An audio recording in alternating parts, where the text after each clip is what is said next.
Hello बच्चों, मैं हूं प्रियांशी रन अकेडमी से और मैं आपको पढ़ाती हूं हिस्ट्री। इसके अलावा सिविक्स, ज्योग्राफी और इकोनॉमिक्स के लेक्चर भी आपको अपकमिंग वीडियोस में मिल जाएंगे। सो अभी तक मैंने दो चैप्टर्स ऑलरेडी पढ़ा के चैनल पे अपलोड हो चुके हैं मेरे। तो आज हम लोग पढ़ेंगे चैप्टर थर्ड हिस्ट्री से, जो कि है the making of global world. मतलब अब हम देखेंगे कि 18 से 19 सेंचुरी के बीच में एक्चुअली में वर्ल्ड में क्या हो रहा था, वहाँ की कैसी जो ग्लोबल वर्ल्ड है वहाँ पे इकोनॉमी कैसी थी, लोग कैसे एक दूसरे से कनेक्टेड थे। तो इन सब चीज़ों के बारे में हम इस चैप्टर में जानेंगे। तो आपको एक बात अभी से मतलब आपको पता होगी कि आपके सिलेबस में ये वाला जो चैप्टर है ये कम्प्लीटली नहीं पूछा जाएगा। इसमें कुछ पॉइंट्स हैं, आई थिंक केवल फर्स्ट यूनिट है जो पूछी जा रही है, तो मैं मेन फोकस उधर ही रखूंगी। एंड जो बाकी का रेस्ट ऑफ द चैप्टर है मैं उसका ओवरव्यू आपको दे रही हूँ फॉर द नॉलेज। अगर आपको देखना है तो मतलब फॉर एक्स्ट्रा नॉलेज आपको जानना चाहिए कि एक्चुअल में ग्लोबल वर्ल्ड में क्या हो रहा था, तो उसके बारे में भी हम लोग देखेंगे।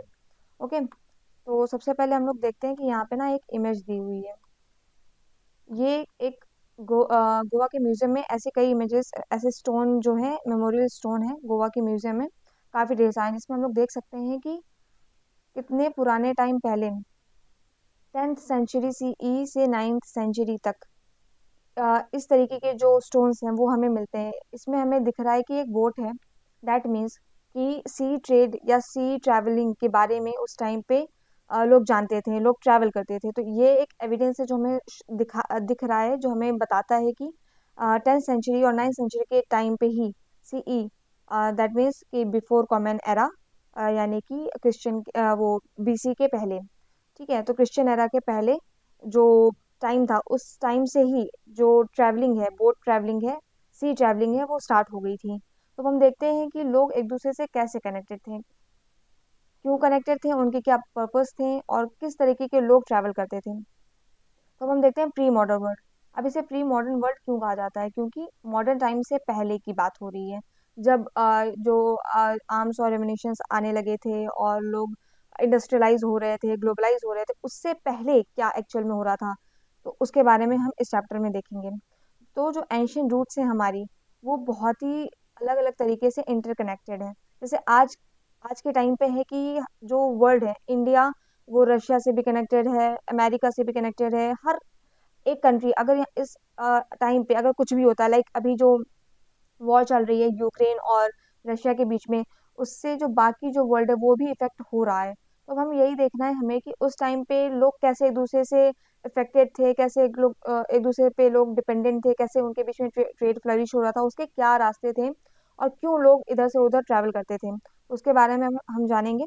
तो हम देखते हैं कि जो हमारी जो हिस्ट्री है वो काफी पुरानी है, बहुत ज्यादा पुरानी है। जो ग्लोबलाइजेशन है वो थाउजेंड ऑफ इयर्स पहले से ही शुरू हो गया था, आज की बात नहीं है, ये बहुत हजारों साल पहले से ही जो ग्लोबलाइजेशन है वो शुरू हो गया था। लोग आपस में एक दूसरे को जानने लगे थे। तो हम देखते हैं कि किन चीज़ों के थ्रू ये लोग एक दूसरे को जानते थे।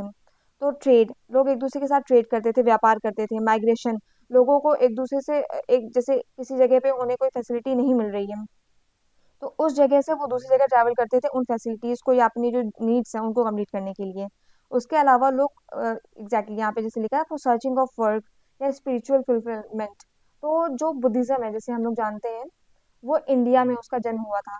लेकिन आज हम देखेंगे कि इसके जो रूट्स हैं वो चाइना, थाईलैंड, फिर इस तरीके के जो देश हैं, लाइक कोरिया, तो यहाँ तक भी बुद्धिज्म है वो फैला हुआ है। ऐसा कैसे हो, मतलब क्योंकि इंडिया में ओरिजिन हुआ था, तो इनके जो रूट्स हैं ये हमें चाइना और थाईलैंड जैसी प्लेसेस में भी क्यों मिलते हैं। तो इसके बारे में जो लोग थे, जो बुद्धिज्म जो इंडिया में जो जानते थे बुद्धिज्म के बारे में, वो ट्रैवल करते थे लॉन्ग डिस्टेंसेस। ठीक है, और वो उस जगह पे जाके जो अपना जो स्पिरिचुअल जो उनकी जो बिलीव्स हैं, जो उनकी जो क्या कहते हैं आइडियोलॉजीज है, रिलीजन है, उसको स्प्रेड करते थे।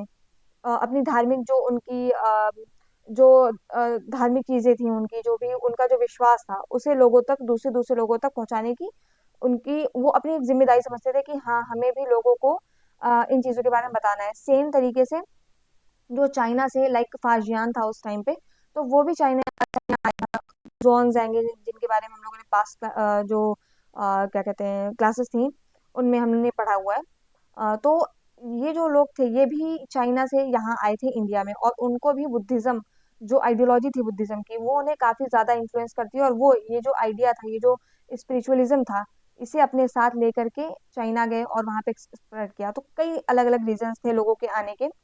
तो इसके बाद हम देखते हैं कि ये लोग अपने साथ पहले यहाँ पे देखते हैं कि एज अर्ली एज 300 BC, यानी कि 3000 साल पहले भी ये जो ट्रेड लिंक्स थे ये स्टार्ट हो गए थे। कब से? जब इंडस वैली सिविलाइजेशन, जो हमारी जो सबसे पुरानी सभ्यता है, उस उस टाइम से ही जो ट्रैवलिंग थी, जो ट्रेड था, वो स्टार्ट हो गया था।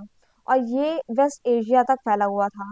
वेस्ट एशिया यानी कि जो हमारा जो ईरान और इराक का जो एरिया है, और जो सऊदी अरेबिया का एरिया है, इस जगह पे ट्रेड जो था, जो हमारा जो क्या कहते हैं, अरेबियन सी है, इसके थ्रू जो इंडिया है और क्या कहते हैं सऊदी अरबिया है, इनके बीच में ट्रेड हुआ करता था। तो ये एक सी रूट था जिसके थ्रू ट्रेड जो है दोनों जगह पे, इसके हमें एविडेंसेस भी मिलते हैं। जैसे आपने जो 8th क्लास की आई थिंक हिस्ट्री में चैप्टर दिया हुआ है, तो उसमें इसके बारे में दिया हुआ है। इनफैक्ट 6th क्लास की भी हिस्ट्री में इसके बारे में दिया हुआ है कि किस किस तरीके के हमें वहाँ पे जो एविडेंसेस हैं वो मिलते हैं, जिनसे हमें पता चलता है कि इनके बीच में ट्रेड था। लाइक इंडिया की जो सील्स थी, इंडस वैली सिविलाइजेशन की जो सील्स थी, वो हमें उस जगह पे मिली है। वहाँ की जो ट्रेड सील्स थी वो इंडिया में मिली है। So there are many of things, many evidences that from which we can refer that there was a trade between them. So okay, then अब हम देखते हैं कि जो करेंसी थी उसका क्या रोल था। जो एंशियंट करेंसी थी, 1000 ईयर से, जो काउरी शेल्स थे, जिन्हें सी शेल्स बोला जाता है, काउरी देखा होगा जो इस शेप में होता है।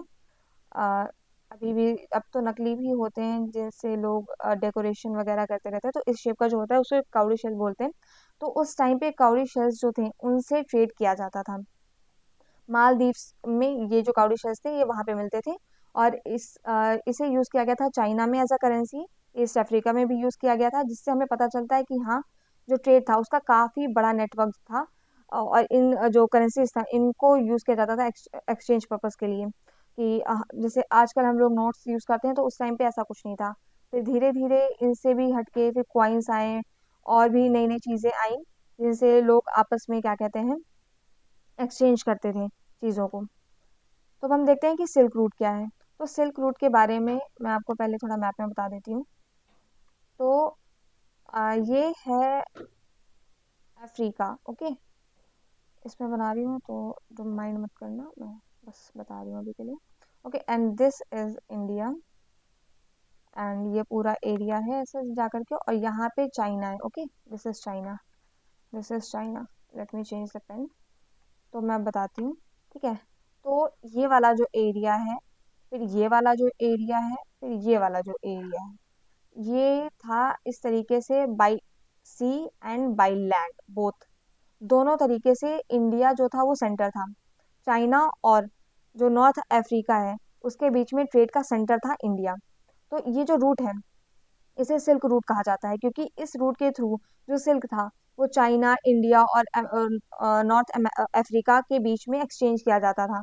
तो इसे सिल्क रूट बोला जाता है। इसे सिल्क रूट इसकी बहुत ज़्यादा मान्यता इसलिए भी है क्योंकि उस टाइम के जो मैक्सिमम जो ट्रेड थे वो इसी रूट के थ्रू होते थे। ये जो इसे जिसे सिल्क रूट कहा जाता है, इसके बारे में अभी हम नीचे पढ़ेंगे।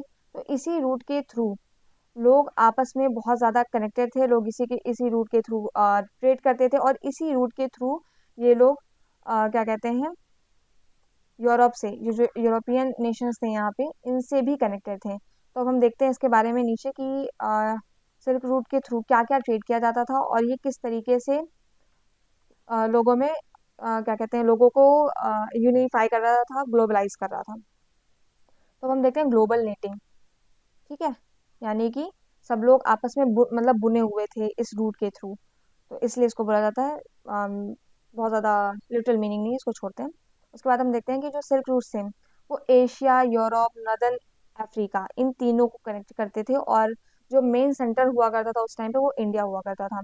तो हाँ, बाई लैंड एंड सी, दोनों से दोनों तरीकों से ये जो सिल्क रूट था वो फैला हुआ था। इसके टू वेज ऑफ एक्सचेंज होते थे उस टाइम पे। Chinese silk, pottery, Indian spices travel west, and precious metals like gold and silver flowed from Europe and Asia. तो क्या थी स्थिति उस टाइम पे, ये था कि जो, एक सेकेंड, यस, तो अब हम देखते हैं कि ये जैसे कि हमारा यूरोप है, ठीक है, एंड दिस इज एशिया, जिसमें टू पार्ट्स थे, एक था India and one is China. इनका उस टाइम पे बोलबाला सबसे ज़्यादा था। इंडिया की अ, जो एक गोल्डन जो हिस्ट्री है, जो गोल्डन ग्लोरी है, उसके बारे में अगर पढ़ने बैठेंगे तो बहुत कुछ है। तो उस टाइम पे इंडिया और चाइना काफ़ी ज़्यादा जो ग्लोबल इकोनॉमी है उसको लीड करते थे। ओके, तो हम देखते हैं कि जो चाइनीज़ जो सिल्क थी, चाइनीज़ सिल्क और चाइनीज सिल्क, ठीक है, पॉटरी और इंडियन जो स्पाइसेस थे, वो यहाँ से ट्रैवल करके यूरोप जाते थे सिल्क रूट के थ्रू। और यूरोप से जो गोल्ड सिल्वर इस तरीके के जो प्रेशियस मेटल्स होते थे, वो ट्रैवल करके आते थे सिल्क थ्रू के रूट इंडिया और चाइना यानी कि एशिया में। तो इसके बारे में ये दो मेन चीजें हैं जो ट्रेड में, मतलब उस टाइम पे ट्रेड के लिए यूज की जा रही थी, जो ट्रेड होता था जिन चीजों की वजह से। ओके, अब हम इसके बाद नीचे देखते हैं कि और इनके अलावा भी कई चीजें हैं जो इधर से उधर फ्लो होती थी। उनमें क्या है, कल्चरल फ्लो। लोग जो यूरोपियन कल्चर है वो आकर के इंडिया में, यूरोपियन कल्चर इंडिया और चाइना में स्प्रेड हुआ, इंडियन और चाइनीज जो कल्चर है वो जाकर यूरोप में स्प्रेड हुआ। तो जो कल्चर का जो एक्सचेंज हो रहा था वो भी बहुत ज़्यादा वास्ट लेवल पे था, जिसमें बुद्धिज्म, क्रिश्चियनिटी और इस्लाम तीनों चीज़ें इंटरमिक्स हुई। लाइक इंडिया अभी एक बहुत बड़ा क्या कहते हैं, मतलब कल्चरली बहुत ज़्यादा वास्ट है हमारा जो इंडिया है। इस वजह से भी, क्योंकि इंडिया में अलग अलग ट्रेड के पर्पज से अलग अलग तरीके की जो उनके जो भी रीजन हुए हैं, उनके थ्रू वो लोग इंडिया में आकर के बसे। और इंडिया को, जो इंडिया है जो इतना ज्यादा जो वास्ट है रिलीजन में, कल्चर में, वो इसी वजह से है। पहले जो इंडिया था वो पूरा हिंदुइज्म पे था, हिंदुइज्म पे बेस्ड था। फिर जब इस्लाम आया, इस्लाम ने, आई मीन मुस्लिम्स ने, उन्होंने अटैक किया। जो मुगल काल आया, दिल्ली सल्तनत हुई, ये सब उस टाइम का है। उसके बाद क्या कहते हैं, ब्रिटिशर्स आए तो उन्होंने क्रिश्चियनिटी को प्रोपोगेट किया। और इसी तरीके से जो छोटे मोटे और लाइक सिक्स हो गए और इनके अलावा जितने भी कल्चर्स हैं, तो वो इंडिया में इस तरीके से स्प्रेड हुए। तो ये भी एक रीज़न है उस टाइम की जो इंडियन जो सॉरी जो एंशियन ट्रेड है, उस टाइम का ही नतीजा है जो आज इंडिया हम लोग देख पा रहे हैं। तो इसके थ्रू इन लोगों ने, इनको ये जैसे मैंने बोला, बुद्धिज्म, क्रिश्चियनिटी, इस्लाम, इन सब चीज़ों को स्प्रेड किया globally through these intersecting trade points. ये कौन कौन से पॉइंट्स थे? पहला था Europe, China, India and north America. तो ये पॉइंट्स याद रखना, ताकि अगर क्वेश्चन में आता है कि इनमें से लाइक वन मार्कर आया that from which of this below is not included in silk route या सिल्क पाथ में, ये जो नीचे जो भी कंट्रीज, सॉरी जो भी नेशंस या जो पॉइंटर्स दिए हुए हैं ये इंक्लूडेड नहीं थे, अगर उसमें लाइक अमेरिका आ जाता है लिख करके या फिर साउथ अफ्रीका का जिक्र हो जाता है, तो हम उसे एलिमिनेट कर सकते हैं आराम से, ठीक है। तो ये चीज़ हमें पता होनी चाहिए कि कौन कौन सी जो कंट्रीज थी वो इंक्लूडेड थे। ओके, अब हम देखते हैं कि इनके अलावा भी बहुत सी चीज़ें थी जो एक्सचेंज की जा रही थी। वो था फूड। अब एक चीज़ है, एक पॉइंट है, वो मैं बता देती हूँ जैसा एज अ प्लस पॉइंट, ठीक है। सो इनके अलावा लाइक इंडिया का जो नॉलेज था उस टाइम पे वो काफ़ी वास्ट था। यहाँ से जो, जैसे हम लोग जानते हैं, जो सुश्रुत थे, जिन्होंने क्या कहते हैं प्लास्टिक सर्जरी की जो नॉलेज थी वो लोगों को बताई उस टाइम पे। एक नोज की एक सर्जरी बहुत होती थी उस टाइम पे, जिसको इन्वेंट किया था सुश्रुत ने। तो जो इंडिया था बहुत ज़्यादा वास्ट था नॉलेज के पर्पज से। लाइक तक्षशिला थी यहाँ पे कौटिल्य जैसे बहुत अच्छे एक इकोनॉमिस्ट थे, जिन्होंने अर्थशास्त्र दी, जो बहुत बल्कि और बहुत ज़्यादा नॉलेजेबल बुक है। तो इस तरीके से नॉलेज स्प्रेड हुआ, आपस में लोगों ने कल्चर स्प्रेड किया। उसके अलावा अपॉर्चुनिटी भी क्या कहते हैं, इन लोगों ने एक्सचेंज की इस रूट के थ्रू। इसके अलावा भी लाइक गुड्स एक्सचेंज किए गए, मनी एक्सचेंज किया गया, वैल्यूज एक्सचेंज किए गए, लोगों के अलग अलग वैल्यूज, अलग अलग क्या कहते हैं उनकी थिंकिंग हुआ करती थी। और skills, skills knowledge same thing है। एंड आइडियाज़, लोगों के जो अपने अपने आइडियाज़ थे किसी भी एक चीज़ को लेकर के, उनके इनोवेशंस उस टाइम पे ये इन सारी चीज़ों का एक्सचेंज होता है इस रूट के थ्रू। ओके। सो अब हम देख रहे हैं कि जो फूड है वो कैसे ग्लोबल ट्रैवलर बना, मतलब फूड के खुद के पैर नहीं थे जो उसने ट्रैवल किया। ठीक है। तो ऐसा नहीं था एक्चुअली में, जो लोग इधर से उधर जिन्होंने ट्रैवल किया, लाइक अगर इंडिया में फॉर एग्जांपल हम लोग हैं, हम लोग कहीं बाहर जा रहे हैं, किसी फॉरेन कंट्री में जा रहे हैं, वहाँ पे हमारा जो इंडियन फूड है वो हम अपना बना के खा रहे हैं। अब हमारे कोई फ्रेंड्स वहाँ पे बनते हैं तो हम उनको भी अपना जो फूड है वो इंट्रोड्यूस कराएंगे कि हमारे यहाँ ऐसा कल्चर है फूड का, हम लोग ऐसे खाते हैं। उनको पसंद आया तो वो भी उसे खाना पसंद करेंगे, वो भी उसे ट्राई करेंगे। तो इसी तरीके से उस टाइम पे जो कॉमन लोग थे, जो ट्रेड के थ्रू इधर उधर, जो कल्चर के थ्रू इधर उधर ट्रैवल कर रहे थे, उन्होंने अपना जो फूड कल्चर है उसको भी स्प्रेड कर किया था। ठीक है, उन्होंने ऐसा जान के नहीं किया, बट हाँ मतलब इसी की वजह से जो फूड है वो भी इधर से उधर ट्रैवल हुआ। तो इसका बेस्ट एग्जांपल है चाइना का। चाइना के जो नूडल्स थे उस टाइम पे, ठीक है, वो स्पेगेटी बन गए इटली में जा करके। तो अब कोई भी सुनता है स्पेगेटी तो कहता है इटालियन डिश है, बट इसकी जो हिस्ट्री थी, इसके जो रूट्स हैं वो चाइना से रिलेटेड है। ओके। तो अमेरिका की डिस्कवरी से पहले पहले जो बेसिक, जो आज हम लोग जो फूड्स कंज्यूम करते हैं, लाइक पोटैटो, सोया, ग्राउंडनट्स, मेज, टोमेटोज, चिलीज, इनका कोई भी हमें इनका पता ही नहीं था कि ऐसी भी कोई चीज़ें वर्ल्ड में एग्जिस्ट करती भी हैं या फूड ऐसा कुछ होता भी है। ये हमें तब पता चला जब क्रिस्टोफर कोलंबस ने पूरा जो कि यूरोपियन एक ट्रैवलर थे, उन्होंने पूरा जो एशिया है उसको ट्रैवल करके सी रूट के थ्रू अमेरिका पहुंचे, और उन्होंने वहां पे जाने के बाद अमेरिका की डिस्कवरी की, एक न्यू लैंड की डिस्कवरी की। ओके। तो जब वो वहां पहुंचे तभी ये जो फूड्स हैं, पोटैटो, सोया, ग्राउंडनट्स, ये बाकी वर्ल्ड में भी इंट्रोड्यूस हुए। उन्होंने बताया कि वहाँ का फूड कल्चर कैसा है। तो उनकी हेल्प की वजह से ही, उनके थ्रू ही जो अमेरिका है उसके बारे में लोगों को पता चला था। ठीक है। फिर अब हम इसी की जैसे देखते हैं कि जो पोटैटो था जब वो इंट्रोड्यूस हुआ तो वो यूरोप में जो पुअर्स थे उनके लिए उनका बेसिक फूड बन गया फॉर लिविंग। उनके लिए वो बेसिक फूड था, उसी के दम पे वो लोग जीते थे। तो जब आयरलैंड में पोटैटो फेमिन आया 1840s में, तो लगभग लाखों में लोग वहाँ पे मरे, क्योंकि उनके लिए जो उनका बेसिक फूड था वो था पोटैटो। तो भुखमरी आ गई, फूड शॉर्टेज हुआ, जिसकी वजह से जो लोग थे वो भुखमरी की वजह से ही मर गए। तो अब हम ये देखते हैं कि कोई भी चीज़ जो कल्चर है या कोई भी चीज़ है जो ट्रैवल करती है, कोई भी न्यू चीज़ जो हमें पता चलती है, वो कभी कभी क्या कहते हैं, कुछ उसके पॉजिटिव और कुछ उसके नेगेटिव साइड्स भी होते हैं। तो अब हम देखते हैं कि 16th सेंचुरी में जो वर्ल्ड था वो श्रिंक होने लगा था। अब श्रिंक का मतलब यहाँ पे क्या है? श्रिंक का मतलब ये नहीं कि वो छोटा हो गया था, इसका मतलब ये था कि जैसे यहाँ पे अभी मैं बनाती हूँ अमेरिका, ठीक है, यहाँ पे अमेरिका बना रही मैं। Okay. And this is South America, and then Europe, ऐसे बन गया। और ये रहा अफ्रीका, देन ये हो गया सऊदी अरेबिया, ये इंडिया हो गया, देन ये बाकी के जो ईस्टर्न एशियन जो कंट्रीज हैं उनको हो गई। देन ये हो गया यहाँ पे ब्रिटेन, एंड ये पूरा एरिया, और फिर ये हो गया ऑस्ट्रेलिया। ठीक है। सो ये हो गया वर्ल्ड मैप। तो ये मैप जो था, जब पहले लोग एक दूसरे को जानते नहीं थे, उनके लिए लाइक अगर कोई यहाँ पे इंडिया में है, ठीक है, इस जगह पे, तो उसके लिए उसका वर्ल्ड इतना था। या फिर अगर वो कोस्टल एरिया तक भी ट्रैवल किया उसने, तो उसके लिए उसको लगता था कि इसके आगे वाटर में कोई लाइफ नहीं है, इसके आगे कोई इंसान नहीं रहता, कुछ भी नहीं। जितना वो लैंड से ही कनेक्टेड थे उतना ही वो कनेक्टेड थे, उसके आगे उन्हें पता ही नहीं था।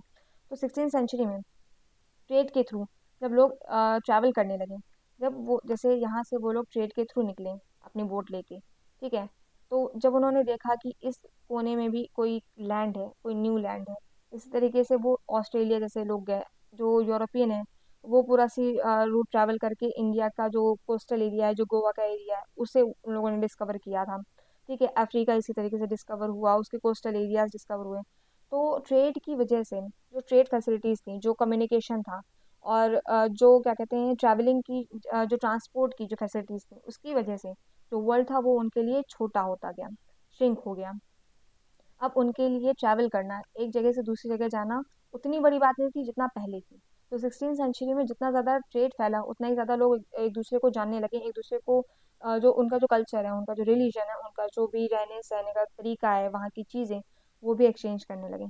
तो सी रूट्स जो थे उन्होंने जो एशिया में अमेरिका है और जो जिसकी वजह से जो वर्ल्ड था उसे मतलब जो लोग थे उन्हें जो वर्ल्ड था वो और छोटा और ज़्यादा कनेक्टेड फील होने लगा। ठीक है, तो एशिया अमेरिका देखेंगे तो उसके बीच में कोई भी कॉमन लैंड नहीं है जिसके थ्रू वो कनेक्टेड हो। ये दोनों ही जो हैं वो सी रूट के ही थ्रू कनेक्टेड हो सकते थे। तो जब सी रूट आया, जब उन्होंने डिस्कवर किया तो उन्हें पता चला कि एशिया और अमेरिका भी कोई लैंड है, इन वहां तक भी जाया जा सकता है। तो उनके लिए जो वर्ल्ड था वो और ज़्यादा स्मॉलर हो गया। अब हम देखते हैं कि जो वेल्थ है वो किस तरीके से एक जगह से दूसरी जगह शिफ्ट हुई। तो अमेरिका जो था वो काफ़ी बड़ा लैंड था मिनरल्स का। ठीक है, वहाँ पे सिल्वर मैक्सिको में और पेरू में सिल्वर बहुत ज़्यादा अबेंडेंट तरीके से वहाँ पे मिलता था। तो यहाँ जब ग्लोबल इकोनॉमी में जो यूरोपियन ट्रेडर्स जब अमेरिका आए तो उनको जब ये मिनरल्स के बारे में पता चला तो उन्होंने इन जो सिल्वर है, इन ये जो मिनरल्स हैं इनको लेकर के एशिया और यूरोप के बीच में ट्रेड करना शुरू कर दिया, जिसकी वजह से एक ग्लोबल इकोनॉमी बन गई। ठीक है, पहले ग्लोबल इकोनॉमी थी बट अमेरिका लेफ्ट आउट था।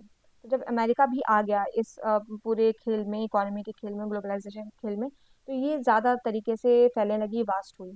तो अमेरिका वो यूरोपियंस जो थे उन्होंने भी अमेरिका को बहुत ज़्यादा लूटा, वहाँ का जो कल्चर था उसका बहुत फ़ायदा उठाया। तो एक तरीके से तो वो कॉमन ही एनिमी थे पुराने टाइम पे, अभी तो कोई दिक्कत नहीं है। तो हम देखते हैं कि जो मतलब केवल जो ट्रेड था, जो सिल्क रूट था, उसके थ्रू सिर्फ कल्चर, मनी, कैपिटल, फूड, इन सारी चीज़ों के अलावा गुड्स को भी ऐड कर देते हैं तो इन सारी चीज़ों के अलावा भी कई चीज़ें थी जो स्प्रेड हो रही थी। इसमें एक थी डिजीज़। तो अच्छी चीज़ों के अलावा भी कुछ खराब चीज़ें आई। जब लोग इधर से उधर ट्रैवल किए तो उनके साथ जो उनकी डिसीजेज जैसे किसी एक जगह पे थी, वहाँ पे कोई बीमारी थी, कोई फेमीन थी, वो वहाँ से ट्रैवल करके दूसरी जगह गई। तो हम देखते हैं कि ऐसी कौन कौन मतलब कोई एग्जाम्पल जो पास्ट में है तो उसके बारे में जानते हैं। ठीक है, तो बायोलॉजिकल वॉरफेयर था। Spanish Portuguese conquest of the Americans was successful not just because of guns but because of smallpox। ठीक है, तो स्पेनिश और जो पोर्चुगीज लोग थे उन्होंने अमेरिका को कैसे जीता था, सिर्फ गन्स और जो उनकी जो टैक्टिक्स थी उनके अलावा भी जो उन जिसने उनकी हेल्प की थी वो थी स्मॉल पॉक्स। किसको बोलते हैं ना कि माताएं आ जाती हैं, वो वाली जो बीमारी होती है उसको बोलते हैं। ठीक है, तो इसमें क्या होता है कि कोई इम्यूनिटी नहीं रहती। अमेरिकन इंडियंस थे, अमेरिकन थे वहाँ पे, उनके पास कोई भी इम्यूनिटी या उनके पास कोई ताकत नहीं रह जाती है और वो आइसोलेटेड हो जाते हैं और कई सालों तक ऐसे ही रहता है। They had no immunity to European germs. ठीक है, उनके पास क्योंकि कभी वो लोग इनके कांटेक्ट में आए नहीं, किनके कांटेक्ट में, किसी भी जो वर्ल्ड है, जो अदर वर्ल्ड है, क्योंकि जो अमेरिका है वो कम्प्लीटली सी से डिवाइडेड है बाकी पूरी जो वर्ल्ड जो लैंड वर्ल्ड है उससे। तो ये कभी भी किसी और लैंड या किसी और पीपल के कनेक्ट में आई नहीं। ठीक है, तो इस वजह से जो क्या कहते हैं अमेरिकन थे उनकी जो इम्यूनिटी थी वो काफ़ी कमज़ोर थी किसी भी जर्म्स जो या डिजीज़ है जो यूरोप से आई। तो इस वजह से जो स्मॉल पॉक्स था उसने इस यहाँ पे आने के बाद जो यहाँ की कम्युनिटी है उसको कम्प्लीटली हिला दिया था। कई लोग उसमें मरे, कई लोगों की तबीयत बहुत ज़्यादा बुरी तरीके से ख़राब हुई, कोई कई कई कम्युनिटीज़ थी जो एकदम से ख़त्म हो गई।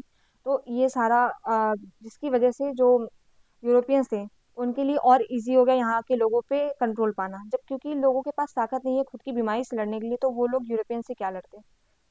तो ये भी एक फैक्टर था इनके क्या कहते हैं जो डिजीज था उसका। ठीक है, अब हम देखते हैं कि जो सोशल और इकोनॉमिक शिफ्ट था वो क्या हुआ कैसे हुआ। तो हम इसमें देखते हैं कि जो यूरोप था, ठीक है, 19th सेंचुरी में यूरोप ने बहुत इसमें क्या कहते हैं पॉवर्टी, हंगर, रिलेशन, परसिक्यूशन, वहाँ पे ऐसी बहुत सी प्रॉब्लम्स चल रही थी। 19th सेंचुरी में इंडस्ट्रियल रेवोल्यूशन आया जिसकी वजह से जो क्या कहते हैं जो वहाँ की जो लोकल जो इंडस्ट्रीज थी उन पे बहुत बुरा असर पड़ा था। ठीक है, और वहाँ पे जो फेमीन आया, डिप्रेशन आया, ग्रेट डिप्रेशन जो इकोनॉमिक डिप्रेशन आया उसकी वजह से लोगों में पॉवर्टी, अनएम्प्लॉयमेंट, हंगर और मेल न्यूट्रिशन, इन सारी चीज़ों की प्रॉब्लम हो रही थी। जिसकी वजह से जब जो ट्रेड चल रहा था यूरोप और अमेरिका के बीच में, तो यहाँ से जो लोग प्रताड़ित थे, जो बहुत ज़्यादा डिप्रेस हो गए थे, वो यहाँ से भाग करके अमेरिका पहुंच गए। जब उन्हें लगा कि यहाँ हम चले जाएंगे तो यहाँ हमें कोई नई अपॉर्चुनिटी मिल जाएगी, शायद कुछ नया उनको अपना जीने का तरीका या उनको जीने की एक चाह मिल जाए। तो इस वजह से थाउजेंड्स में लोग क्या कहते हैं माइग्रेट किए वहाँ से। तो इसी में एक क्या कहते हैं टर्म आता है स्लेव ट्रेड का। तो जो अमेरिका था वहाँ पे प्लांटेशन बहुत ही वास्ट लेवल पे की जा रही थी। तो वहाँ पे अब प्लांटेशन हो रही है तो हमें वर्कर्स की भी नीड थी। तो इस वजह से जो पीपल्स थे अफ्रीका में उन्हें इंस्लेव करने किया जाने लगा। और जिसे बोलते हैं ना एक जो ट्रायंगल ट्रेड था। अगर आपने पढ़ा होगा तो अमेरिका है और यूरोप है देन अफ्रीका है। तो यूरोप से खाली शिप्स जाती थी अफ्रीका में। यहाँ पे बात बात रख करके लोगों से, मतलब जैसे जो बड़े जो ज़्यादा पैसे वाले जिनको कमाना था, वो लोग जो गरीब लोग थे यहाँ के, यहाँ पे एक कैटल फेमिन आता है जिसकी वजह से जो अफ्रीका का जो लाइवली स्टॉक होता है, जो उनकी मूल जो जीवन की जो उनका जो तरीका था वो पूरी तरीके से डिस्टर्ब हो जाता है, जिसकी वजह से लोगों के पास कोई काम, उनका जो बेसिक जो उनकी जो कल्चर था वो सब नष्ट हो जाता है। तो इस वजह से जो यहाँ पे जो बड़े जो अमीर लोग थे उन्होंने फायदा उठाया, उन्होंने इनका जो ट्रेड था यानी कि ह्यूमन ट्रेड, स्लेव्स का ट्रेड करना शुरू कर दिया था। तो यहाँ से खाली शिप्स जाती थी अफ्रीका, वहाँ पे भर भर के लोगों को भेजा जाता था। शिप्स में बहुत मतलब एकदम ठूस ठूस के लोग भरते थे और फिर वहां से उन्हें लेके जाया जाता था अमेरिका। तो यहाँ पे जो प्लांटेशन जो चल रहे थे, वहाँ पे जो ट्रेड चल रहा था, जो इंडस्ट्रियल मतलब जो उनकी ग्रोथ चल रही थी, यूरोप जो यहाँ से एक्सट्रैक्ट कर रहा था माइंस वगैरह, यहाँ पे उनसे काम करवाया जाता था। तो ये सारा था जो ट्रेड था उस टाइम पे, जिसे ट्रायंगल ट्रेड भी बोलते हैं, तीन जो बड़े कॉन्टिनेंट्स हैं उनके बीच में। तो इसी तरीके से वहाँ पे उन्हें कॉटन उनसे ग्रो करवाई जाती थी। वहाँ पे प्लांटेशंस लगे हुए थे बड़े बड़े, शुगर वहाँ पे क्योंकि इनकी डिमांड जो थी वो यूरोप में बहुत ज़्यादा थी। शुगर और कॉटन बहुत ज़्यादा डिमांड में था यूरोपियन मार्केट्स में, तो इससे उन्हें बहुत फ़ायदा मिल रहा था। तो उन्होंने सीधा सीधा ह्यूमंस का ही जो है ट्रेड करना शुरू कर दिया था, उनको इंस्लेव करना शुरू कर दिया था। ठीक है। अब हम देखते हैं कि तीन तरीके से फ्लो हो रही थी ग्लोबल इकोनॉमी। वो तीन तरीके क्या थे? पहला था flow of trade, primary exchange of goods. पहले केवल क्लोथ, व्हीट या कॉटन जैसी जो गुड्स होते थे, जो प्राइमरी गुड्स थे, उनका एक्सचेंज किया जाता।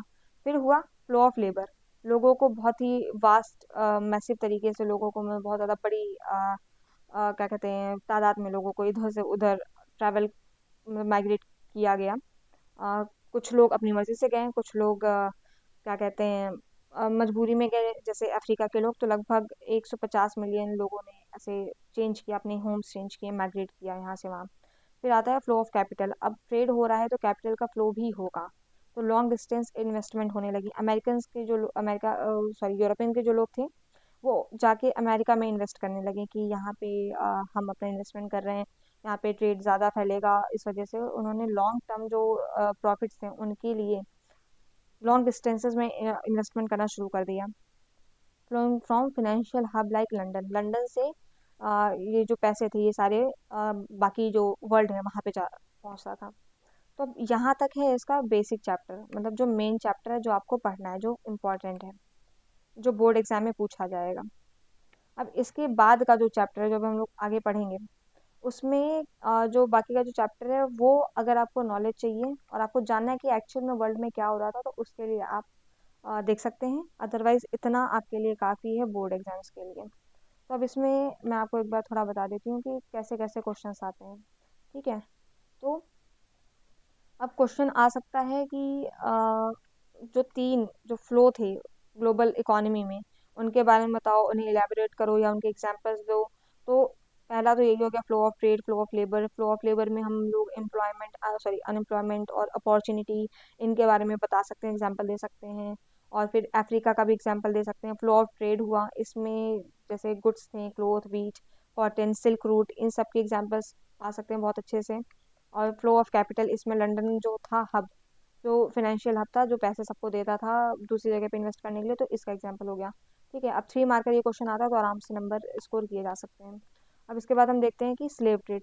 अब स्लेव ट्रेड भी पूछा जा सकता है कि एक्चुअल में ये कहाँ पे हुआ था, कौन सा कॉन्टिनेंट या कौन सी जगह थी जहाँ से स्लेव ट्रेड किया जा रहा था। ये 1 मार्कर पूछ सकता है, तो अफ्रीका हो गया। ठीक है। अब इसमें हमें ये भी देखना है कि किस वजह से होता था, तो इसके बारे में था कि वहाँ पे प्लांटेशन चल रही थी, इस वजह से लोगों को क्या कहते हैं नीड थी स्लेव्स की। अब इसके बाद देखते हैं कि 19th सेंचुरी में जो यूरोप था वहाँ पे जो कंडीशन थी वो कैसी थी जिसकी वजह से लोग भागे। तो ये भी है इसमें, वैसे इसको आप इंक्लूड कर सकते हैं दूसरे आंसर्स के साथ में, कि उस टाइम पे इकोनॉमिक कंडीशन कैसी थी यूरोप की। ठीक। अब इसमें हम देखते हैं कि डिजीज़ का क्या रोल था। तो डिजीज़ में एग्जांपल दे सकते हैं स्मॉल पॉक्स का, और एक कैटल फेमिन होती है वो नीचे आगे देखने को मिलती है, तो वो भी होता है, तो वो एग्जांपल छोड़ देते हैं। तो स्मॉल पॉक्स का आप एग्जांपल दे सकते हैं कि कैसे स्मॉल पॉक्स की वजह से जो यूरोपियंस थे उन्होंने वो एबल हुए अमेरिका को जीतने में। उसके बाद देखते हैं सी रूट्स और शिफ्ट इन वेल्थ। ये है कि अब इसमें अगर क्वेश्चन आता है कि ऐसा क्यों माना जाता है 16वीं सेंचुरी में जो वर्ल्ड था वो श्रिंक हो गया था, तो अब हमें इसमें एग्जांपल देंगे कि किस तरीके से सी रूट्स के थ्रू जो ट्रेड हो रहा था, लोग आपस में कनेक्टेड हो रहे थे, और क्या उनके बीच में ट्रेड हो रहा था। तो ये सारी चीज़ एग्जांपल है, इसमें 3 मार्कर ही आएगा, उससे ज़्यादा तो आना नहीं चाहिए। तो उस उतने के लिए आप पॉइंट्स आराम से बना लेंगे। फिर ये मैप है, मैप अगर सीख लें तो अच्छी बात है, बाकी कोई दिक्कत नहीं है, आप डाल देंगे तो थोड़ा एक्स्ट्रा नंबर मिल जाते हैं कभी कभी। ठीक है। अब इम्पैक्ट ऑफ सर्वाइवल यूरोपियन पोर, हाँ ये भी हो सकता है, क्वेश्चन आ सकता है 1 मार्कर में कि जो पोटैटो फेमीन था वो कहाँ पे आया था। तो आयरलैंड में आया था 1840s के टाइम पे, और इससे क्या हुआ, क्या इम्पैक्ट हुआ, अगर 3 नंबर में आता है क्वेश्चन तो आप बता सकते हैं आराम से। फिर आता है फूड, फूड कैसे ग्लोबल ट्रैवलर हुआ। तो इसमें कई क्वेश्चंस हैं, सॉरी कई एग्जांपल्स हैं, लाइक जो नूडल्स हैं उनका एग्जांपल दे देना, पोटैटो इनका एग्जांपल दे देना, कि अमेरिका में कैसे लोग अ, जब क्रिस्टोफर कोलंबस वहाँ पहुंचा तो उसने कैसे जो वहाँ का जो फूड कल्चर था उसको पूरे वर्ल्ड से इंट्रोड्यूस करवाया। एंड देन इसमें हम देखते हैं कि अब क्वेश्चन आता है कल्चरल फ्लो, क्या क्या फ्लो हो रहा था कल्चरल फ्लो में, बुद्धिज्म, क्रिश्चियनिटी, इस्लाम कहाँ कहाँ से आया। अ, जगह याद रखेंगे तो अच्छा रहेगा। फिर आता है टू वे एक्सचेंज, गोल्डन, ये सिल्क रूट के बारे में, सिल्क रूट के बारे में तो क्वेश्चन बनता ही बनता है हमेशा, 3 मार्कर तो आता ही है एटलीस्ट। तो उसमें बता देना कि क्या क्या सिल्क रूट के थ्रू ट्रेड हुआ हो रहा था, सिल्क रूट के थ्रू, सिल्क के अलावा भी बहुत सी चीज़ें थी जो ट्रेड हो रही थी।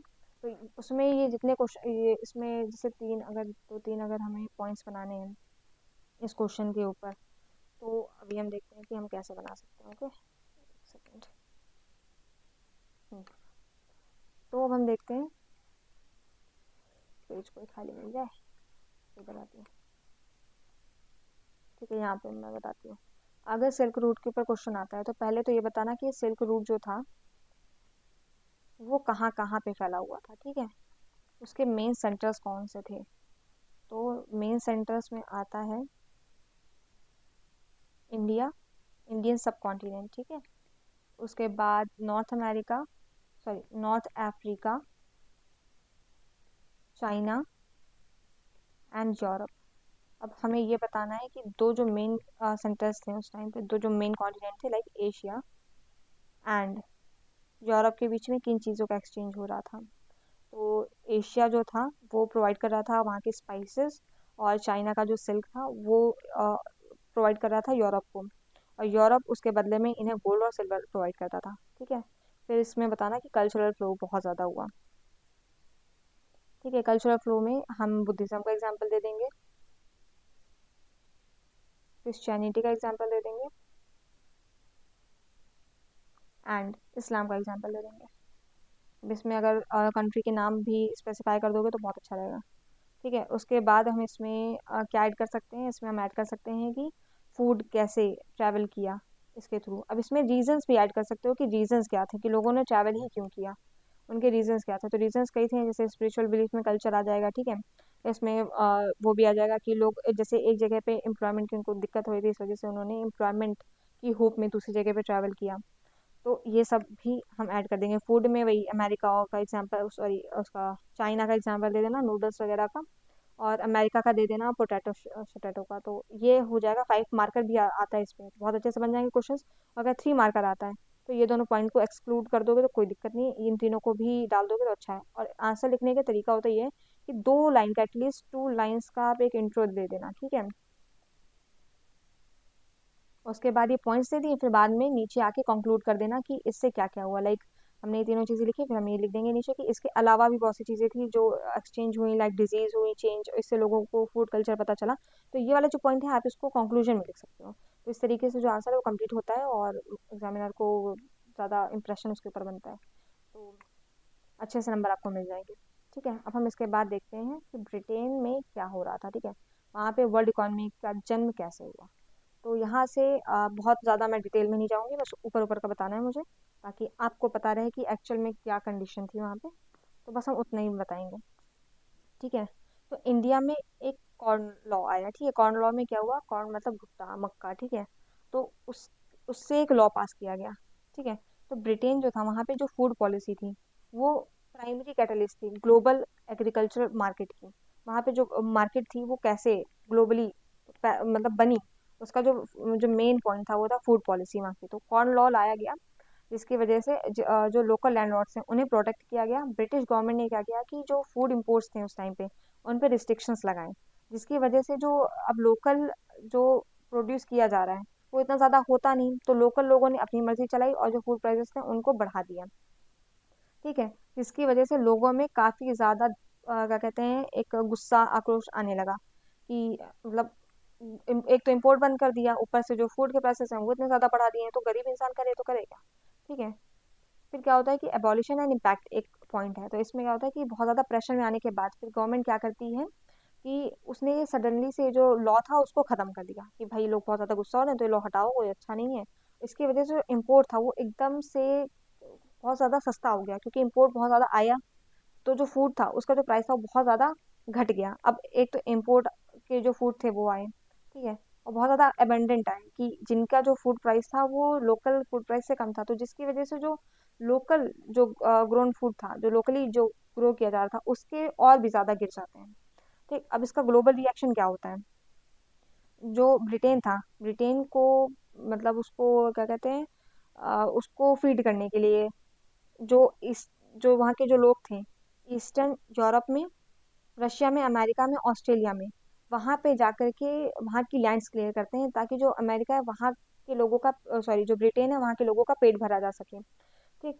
तो इन लोगों ने क्या किया कि यूरोप गए, रशिया गए, अमेरिका गए, ऑस्ट्रेलिया गए, तो यहाँ मतलब ईस्टर्न यूरोप की बात हो रही है, तो यहाँ जाकर के उन्होंने ढेर सारा लैंड क्लियर किया ताकि वहाँ पे फूड उगाया जा सके और ब्रिटेन के लोगों का पेट भरा जा सके, ठीक। फिर इसके बाद देखते हैं कि जो इंफ्रास्ट्रक्चर ग्रोथ थी वो कैसी थी। तो जो रेलवे थे, उन्होंने जो फार्म्स और पोर्ट्स हैं उनको कनेक्ट करने में बहुत ज़्यादा मदद की। जो जैसे पोर्ट्स हैं, यानी कि कोस्टल एरिया में जो पोर्ट्स बने, अब कोई शिप में आया गुड, तो यहाँ पे मान लो कि यहाँ पे इसके फार्म्स हैं, अब यहाँ पे पैदा किया गया सब कुछ, फिर रेलवे बनाई गई, रेलवे के थ्रू जल्दी से बहुत आसानी से पोर्ट तक खाना पहुँचाया गया, पोर्ट से अपना शिप में लोड होके चला गया।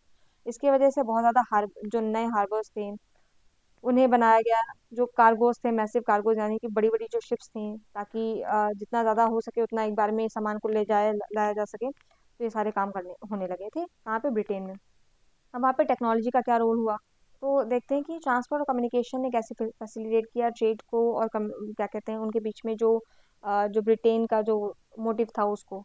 तो जो रेलवे थी, स्टीमशिप्स थे, उनकी वजह से, टेलीग्राफ की वजह से लोगों को पता चला था कि ओशन में जो उनका जो शिप गया है, जो कार्गो गई है, वो कैसे हेल्प कर रही हैं वहाँ पे, ठीक है। फिर ऐसे ही देखते हैं कि मीट ट्रेड एग्जाम्पल सबसे बेस्ट एग्जाम्पल है। तो पहले क्या था कि ऐसा होता था ना कि उस टाइम पे ऐसा नहीं है कि लोगों को टेक्नोलॉजी की मतलब ऐसा है कि टेक्नोलॉजी चल रही है तो हमें उसकी ज़रूरत पड़ती जा रही है। हम लोगों ने मतलब उस टाइम पे जो लोग थे उनकी नीड के अकॉर्डिंग टेक्नोलॉजी जो थी वो आई। इस तरीके से हम देखते हैं कि जो कैटल्स थी पहले, उन्हें शिप किया जाता था, मतलब उन्हें डायरेक्टली जिंदा थे उनको ऐसे ही शिप किया जाता था एक जगह से दूसरी जगह पे। तो इस वजह से क्या होता था कि बहुत ज़्यादा, एक तो वो एक्सपेंसिव होता था, वेस्टफुल होता था, कई रास्ते में ही मर जाते थे क्योंकि बहुत ज़्यादा सफोकेशन होती थी, और या फिर उनके बीच में कोई डिजीज़ हुई तो उसकी वजह से बहुत ज़्यादा दिक्कत होती थी। तो इससे रेफ्रिजरेटेड शिप्स का जो इनोवेशन है वो किया गया, जिससे जो फूड था मतलब जो शिप जो क्या कहते हैं कैटल्स थी उनको काटा जाता था, उन्हें पीसेस में ट्रांसफ़र किया जाता था, फिर उसको रेफ्रिजरेटेड फ्रिज शिप्स जो थी उनके थ्रू अमेरिका में और या न्यूजीलैंड में शिप किया जाता था एज अ फ्रोजन मीट, ठीक। तो ये एक बेस्ट एग्जांपल है अगर इसमें देना है टेक्नोलॉजी के लिए। फिर हम देखते हैं कि सोशल इम्पैक्ट क्या हुआ था। तो सोशली क्या हुआ कि जो मीट के प्राइसेस थे वो कम हो गए, अब पहले से ज़्यादा आसानी से अगर आ रहा है, ज़्यादा कम खर्च में आ रहा है कोई चीज़ खाना, तो उसका लोकली भी जो प्राइस है जब किसी जगह पे जाएगा तो वो भी कम हो जाएगा। तो सोशली ये इम्पैक्ट हुआ, जिसकी वजह से जो पुअर्स हैं उनके लिए उनकी डाइट और हेल्थ मेंटेन करना भी आसान हो गया। पहले जो मीट नहीं खरीद पा रहे थे महंगाई की वजह से, उनके लिए आसान हो जाता है उनको खरीदना। तो यहाँ पे एक है, ये बस कुछ नहीं है कि इसमें मीट जो था वो लोड किया जा रहा था शिप में अलेक्जेंडर के टाइम पे, और ये लंदन की न्यूज़ जो थी 1878 उसमें ये इमेज जो थी उसको पब्लिश किया गया था। अब हम देखते हैं इसका डार्कर साइड जो कि थे कॉलोनियलिज्म। तो इकोनॉमी ग्रोथ तो बढ़ी, ठीक है, जो पर इसका जो फ्रीडम जो उन्हें जो क्या कहते हैं इतना जो ग्रोथ हुआ उसका इनको भुगतान देना पड़ा अपनी फ्रीडम की खोने के साथ में। तो कैसे क्या हुआ अब हम ये देखते हैं। तो सबसे पहले अफ्रीका में देखते हैं कि अफ्रीका में क्या हुआ। तो 1885 में यूरोपियन जो पावर थी वो बर्लिन में आके मिली। ठीक, यूरोपियन पावर आके बर्लिन में मिली 1885 में। उन्होंने एक लाइन ड्रॉ कर दी अफ्रीका में कि इतना तुम हिस्सा ले लो, इतना हम हिस्सा लेंगे, इतने में हम ट्रेड करेंगे, इतने में तुम ट्रेड करना, कोई भी एक दूसरे के ऊपर क्या कहते हैं मतलब दूसरे के एरिया में एंटर नहीं करेगा। अफ्रीका में बहुत ज़्यादा रिसोर्सेस थे, मिनरल्स थे, वहाँ पे बहुत ज़्यादा लोग क्या कहते हैं लेबर्स थे, स्लेव्स थे। तो इसलिए जो यूरोपियन जो पावर थी वो उसने आकर के अफ्रीका में अच्छे से इन्फ्लुएंस जमाया। अब इसमें जो क्या कहते हैं जो सबसे बड़ा रोल था वो उस टाइम पे होता है कैटल प्लेग, जिसे रिंडरपेस्ट बोलते हैं। रिंडरपेस्ट में कैटल प्लेग आता है 1890s के टाइम पे। तो कैटल में डिजीज जो गाय होती हैं, जो इस तरीके के जो जानवर हैं उनमें जो डिजीज थी वो स्प्रेड होती है। ठीक है, और ये ब्रिटिश एशिया जो था वहाँ से आती है ये डिजीज। ऑब्वियस बात है ट्रेड के थ्रू आती है, तो उसकी वजह से 90% ऑफ जो अफ्रीका का जो लाइफ स्टॉक होता है, जो कैटल्स होती हैं, जो भेड़ बकरियां होती हैं, जो गाय होती हैं, वो सब खत्म हो जाती हैं। तो ये तो उनका बेसिक जो मूल जो होता है ना, मूल चीज होती है जीने की उनकी, वो चीज ही खत्म हो जाती है। जिसकी वजह से जो वहाँ की जो लोकल इकोनॉमी थी वो कम्प्लीटली खत्म हो जाती है, डिस्ट्रॉय हो जाती है। जिसके बाद जो अफ्रीकन्स जो होते हैं उन्हें मजबूरन क्या कहते हैं जो उनका जो लाइफ जो पुराना उनका जो जीने का तरीका था उसे छोड़ना पड़ता है, और लेबर मार्केट में उन्हें एंटर करना पड़ता है, और जिसकी वजह से वो यूरोपियन के लिए काम करने लगते हैं। फिर यूरोपियन उन्हें और एक्सप्लॉइट करते हैं। ऑब्वियस बात है उनका लाइफ स्टॉक खत्म हो गया है, उन्हें कुछ तो करना ही पड़ेगा। फिर इसमें आता है एक टर्म इंडेंचर्ड लेबर का। वो क्या होता है? A new system of slavery. ठीक है, तो अभी इसमें तो क्वेश्चन आएगा नहीं। बाकी कभी अब बाद में किसी कॉम्पिटिटिव एग्जाम्स में कभी कभी पूछ लिया जाता है, तो उसको हम देखते हैं। तो meet the demand for labour in plantation and mines. ठीक है, प्लांटेशन और माइंस कहाँ पे? अमेरिका में चल रहा था ये सारा काम। अब वहाँ पे जो डिमांड थी लेबर की वो ज़्यादा बढ़ गई कि भाई हमें जल्दी जल्दी एक्सट्रैक्ट करना है तो हमें लेबर चाहिए। अब लेबर कहाँ से लाएं? लेबर लाए इंडिया से, चाइना से, जिन्हें बोला जाता था इंडेंचर्ड लेबर। अब इनमें कुछ घपला ये लोग करते थे। घपला क्या करते थे ये लोग? बोलते थे कि देखिए अगर आपको नौकरी चाहिए हम आपको नौकरी देंगे, अच्छा रहन सहन देंगे, बहुत अच्छे से आप चलिए, वहाँ पे काम करिए, अच्छे वेजेस मिलेंगे। ये सारी चीजें बोल बोल के लोगों को बहलाया फुसलाया जाता था। फिर यहाँ से उठा के उन्हें पटक दिया जाता था अमेरिका में और अफ्रीका में, जहाँ उनको उनकी नीड थी। ऑस्ट्रेलिया में भी उस टाइम पे काम चल रहा था, वहां पे जाके उनको पटका जाता था। तो सबसे ज्यादा जो इंडियंस थे वो उत्तर प्रदेश, बिहार और तमिलनाडु से गए थे। ठीक है, पॉवर्टी चल रही थी इंडिया में उस टाइम पे, डिक्लाइन, क्योंकि कॉटेज इंडस्ट्रीज जो थी इंडिया की वो पूरी तरीके से खराब हो चुकी थी, और जो उनके जो रेंट्स थे वो बढ़ते जा रहे थे। इस वजह से लोगों को भी एक मतलब वो दिखा, इनको एक होता है ना कि उम्मीद की किरण दिखी कि हम वहाँ जाएंगे, हम पैसा कमाएंगे, हमारी जो दिक्कतें हैं वो खत्म हो जाएंगी। बट ऐसा होता नहीं है। तो इनकी डेस्टिनेशन कहाँ होती है? इनकी डेस्टिनेशन होती है कैरिबियन में, ट्रिनिडेड, गुयाना जो एक जगह है वहाँ पे। फिर मॉरिशियस में जाते हैं, फिजी में जाते हैं, सिलोन, मलाया, ये जितनी जगह है ये इनकी डेस्टिनेशन होती हैं। कंडीशंस क्या थी? कि लाइफ बहुत हार्श थी, राइट्स जो थे वो बिल्कुल उनको नहीं मिले थे, कोई राइट्स ही नहीं थे। चल मैं हार्श के तो छोड़ ही दूँ, ठीक है, बिल्कुल भी खत्म थे। However this led to a cultural fusion. इसके अलावा भी इसमें कुछ पॉजिटिव चीज़ ये हुई कि लोगों के बीच में कल्चरल फ्यूजन हुआ। अलग अलग तरीके से अलग अलग जगह से लोग आए, उनके बीच में जो कल्चर था वो एक्सचेंज हुआ। इसमें ही कुछ क्या कहते हैं टर्म्स दिए हुए हैं, जैसे होसे एक कार्निवल बन गया, और एक होता है रास्ता फेरियनिज्म करके एक टर्म आता है, एंड चटनी म्यूजिक। इस तरीके से लोगों ने अपने अपने ग्रुप बनाए, उसमें लोग एक दूसरे के बारे में जानने लगे, कल्चर एक्सचेंज किया। अब हम देखते हैं कि लेगेसी क्या थी। Figures like VS Naipaul and cricketers like Shivnarine, Chanderpaul, ये जो थे शिव नारायण, चंद्र पॉल, ये जो थे ये डिसेंडेंट्स हैं इन्हीं वर्कर्स जो गए थे ट्रैवल करके। ये इन्हीं के डिसेंडेंट्स हैं, इन्हीं के मतलब आगे की जनरेशन से बिलोंग करते हैं। ठीक, अब हम देखते हैं कि इंडिया का ग्लोबल वर्ल्ड में जो ग्लोबल सिस्टम था उसमें क्या कंट्रीब्यूशन था। तो इंडिया की जो टेक्सटाइल थी वो डिक्लाइन हो जाती है। अगेन जो ब्रिटिशर्स थे उनकी वजह से, जो ब्रिटिश ने थे उन्होंने उनके जो टैरिफ्स थे उनकी वजह से इंडिया का जो टेक्सटाइल इंडस्ट्री था वो पूरी तरीके से कोलैप्स हो जाता है। तो जो कॉटन टेक्सटाइल थी वो 1800 के टाइम पे 30% थी, 30% तक वो लोग एक्सपोर्ट करते थे। बट 1870s आते आते ये जो आंकड़ा था ये गिर जाता है 3% के पास। तो डिक्लाइन देख रहे हो, 30 से सीधा 3%। इतना इतना ज़्यादा एक्सप्लॉइट किया है इंडिया को इन लोगों ने। मुझे तो सुन सुन के गुस्सा आती है, उस टाइम पे लोगों का क्या ही हाल होता होगा। तो हम देख रहे हैं कि जो रॉ मटेरियल था उसके क्या एक्सपोर्ट थे, तो जो इंडिया था वो बड़ा सा हब हो गया था केवल रॉ मटेरियल एक्सपोर्ट करने का। तो वो रॉ कॉटन, इंडिगो और ओपीएम क्या कहते हैं एक्सपोर्ट करता था, वो भी ब्रिटिशर्स क्योंकि उससे फ़ायदा उठा रहे थे। ये चाइना में जाकर के बड़े रेट पे वहाँ पे बेचे जाते थे, और चाइना से ये लोग ट्रेड करते थे। वहाँ की जो टी थी, चाइना की जो टी थी, उसके एक्सचेंज में भी ये लोग ट्रेड करते थे। अब ट्रेड सरप्लस क्या होता है ये देखते हैं। तो ट्रेड सरप्लस ऐसी कंडीशन होती है जब एक्सपोर्ट जो है हमारे वो कम हो, मतलब जो जैसे यहाँ पे लिखा हुआ है कि ब्रिटेन सोल्ड मोर इंडिया। ठीक है, तो ब्रिटेन, ये हमारा इंडिया है, ये ब्रिटेन है। तो ब्रिटेन इंडिया में ज़्यादा बेचता था, इंडिया से खरीदता कम था। तो इससे क्या हुआ कि इनको पैसा तो खूब मिल रहा है, ठीक है, और ये लोग इंडिया को कोई फायदा भी नहीं दे रहे हैं। तो ये चीज़ होती थी ट्रेड सरप्लस में, ठीक है, कि इंडिया जो है वो यूरोपियन बहुत, इंडिया जो था यूरोप में बहुत बड़ा मार्केट बन गया था अपना फिनिश्ड गुड बेचने के लिए। तो इस वजह से ट्रेड सरप्लस इंडिया में होता है। अब देखते हैं कि इसमें क्या होता है कि पे for its trade deficits with other countries. तो इससे जो इन्हें जो एक्स्ट्रा पैसा मिल रहा था, ठीक है, इससे ये क्या करते थे, जो दूसरी कंट्रीज थी, मल्टीलेटरल सिस्टम जो सेटलमेंट जो उनके चल रहे थे, वहाँ पे जाके अपना पैसा, मतलब जो उनका जो ट्रेड डेफिसिट्स होता था उनको भरते थे।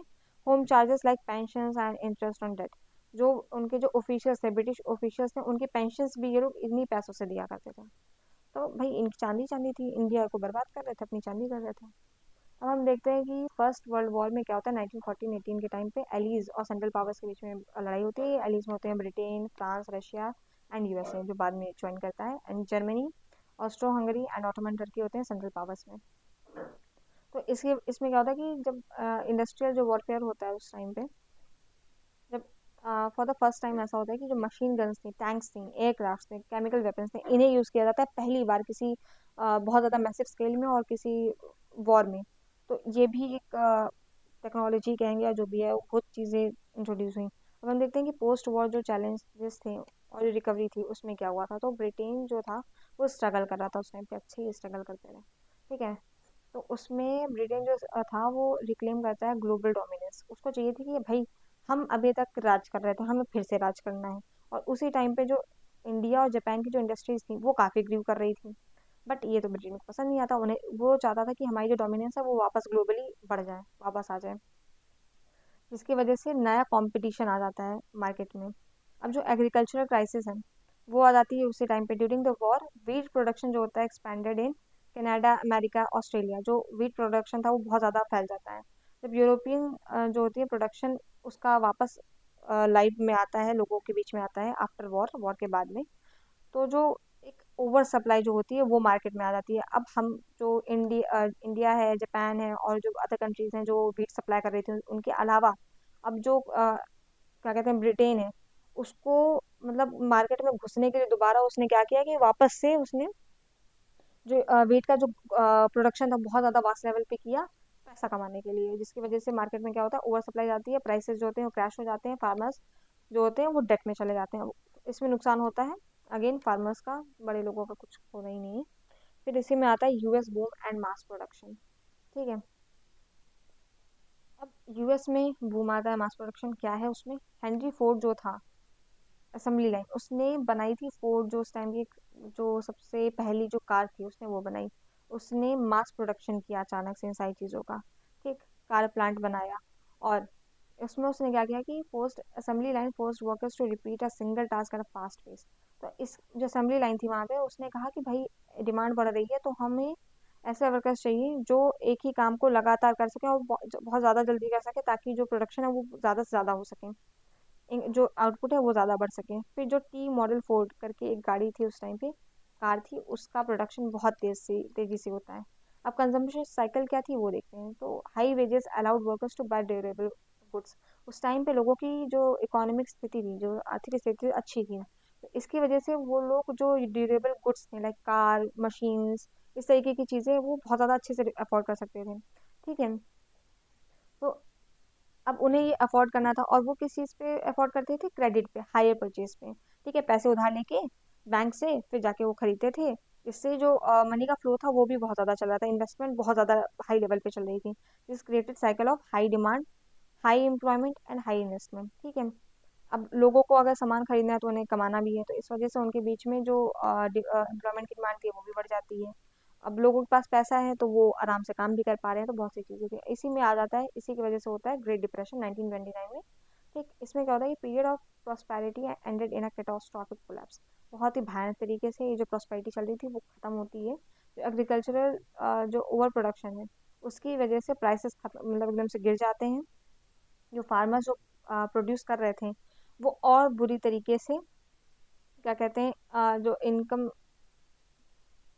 अब उन्हें चाहिए था कि प्राइसेस एकदम से गिरते हैं तो उन्हें उन्हें लग रहा था कि अगर हम ज़्यादा से ज़्यादा प्रोडक्शन करेंगे तो हम अपनी जो इनकम है उसको ऊपर करके जो अपनी जो डिमांड जो नीड है उसे पूरी कर पाएंगे, जिसकी वजह से और भी ज़्यादा प्राइसेस गिरते चले गए।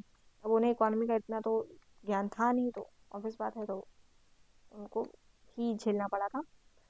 तो इसी बीच में क्या होता है कि जो ब्रिटेन होता है वहाँ पे यूएस ने बहुत ज़्यादा लोन दिया हुआ था पहले से, ठीक है। 1928 में उसने क्या किया, जो उसने जो ओवरसीज जो लोन्स दिए हुए थे $1 बिलियन के, वो वापस ले लेता है, ठीक।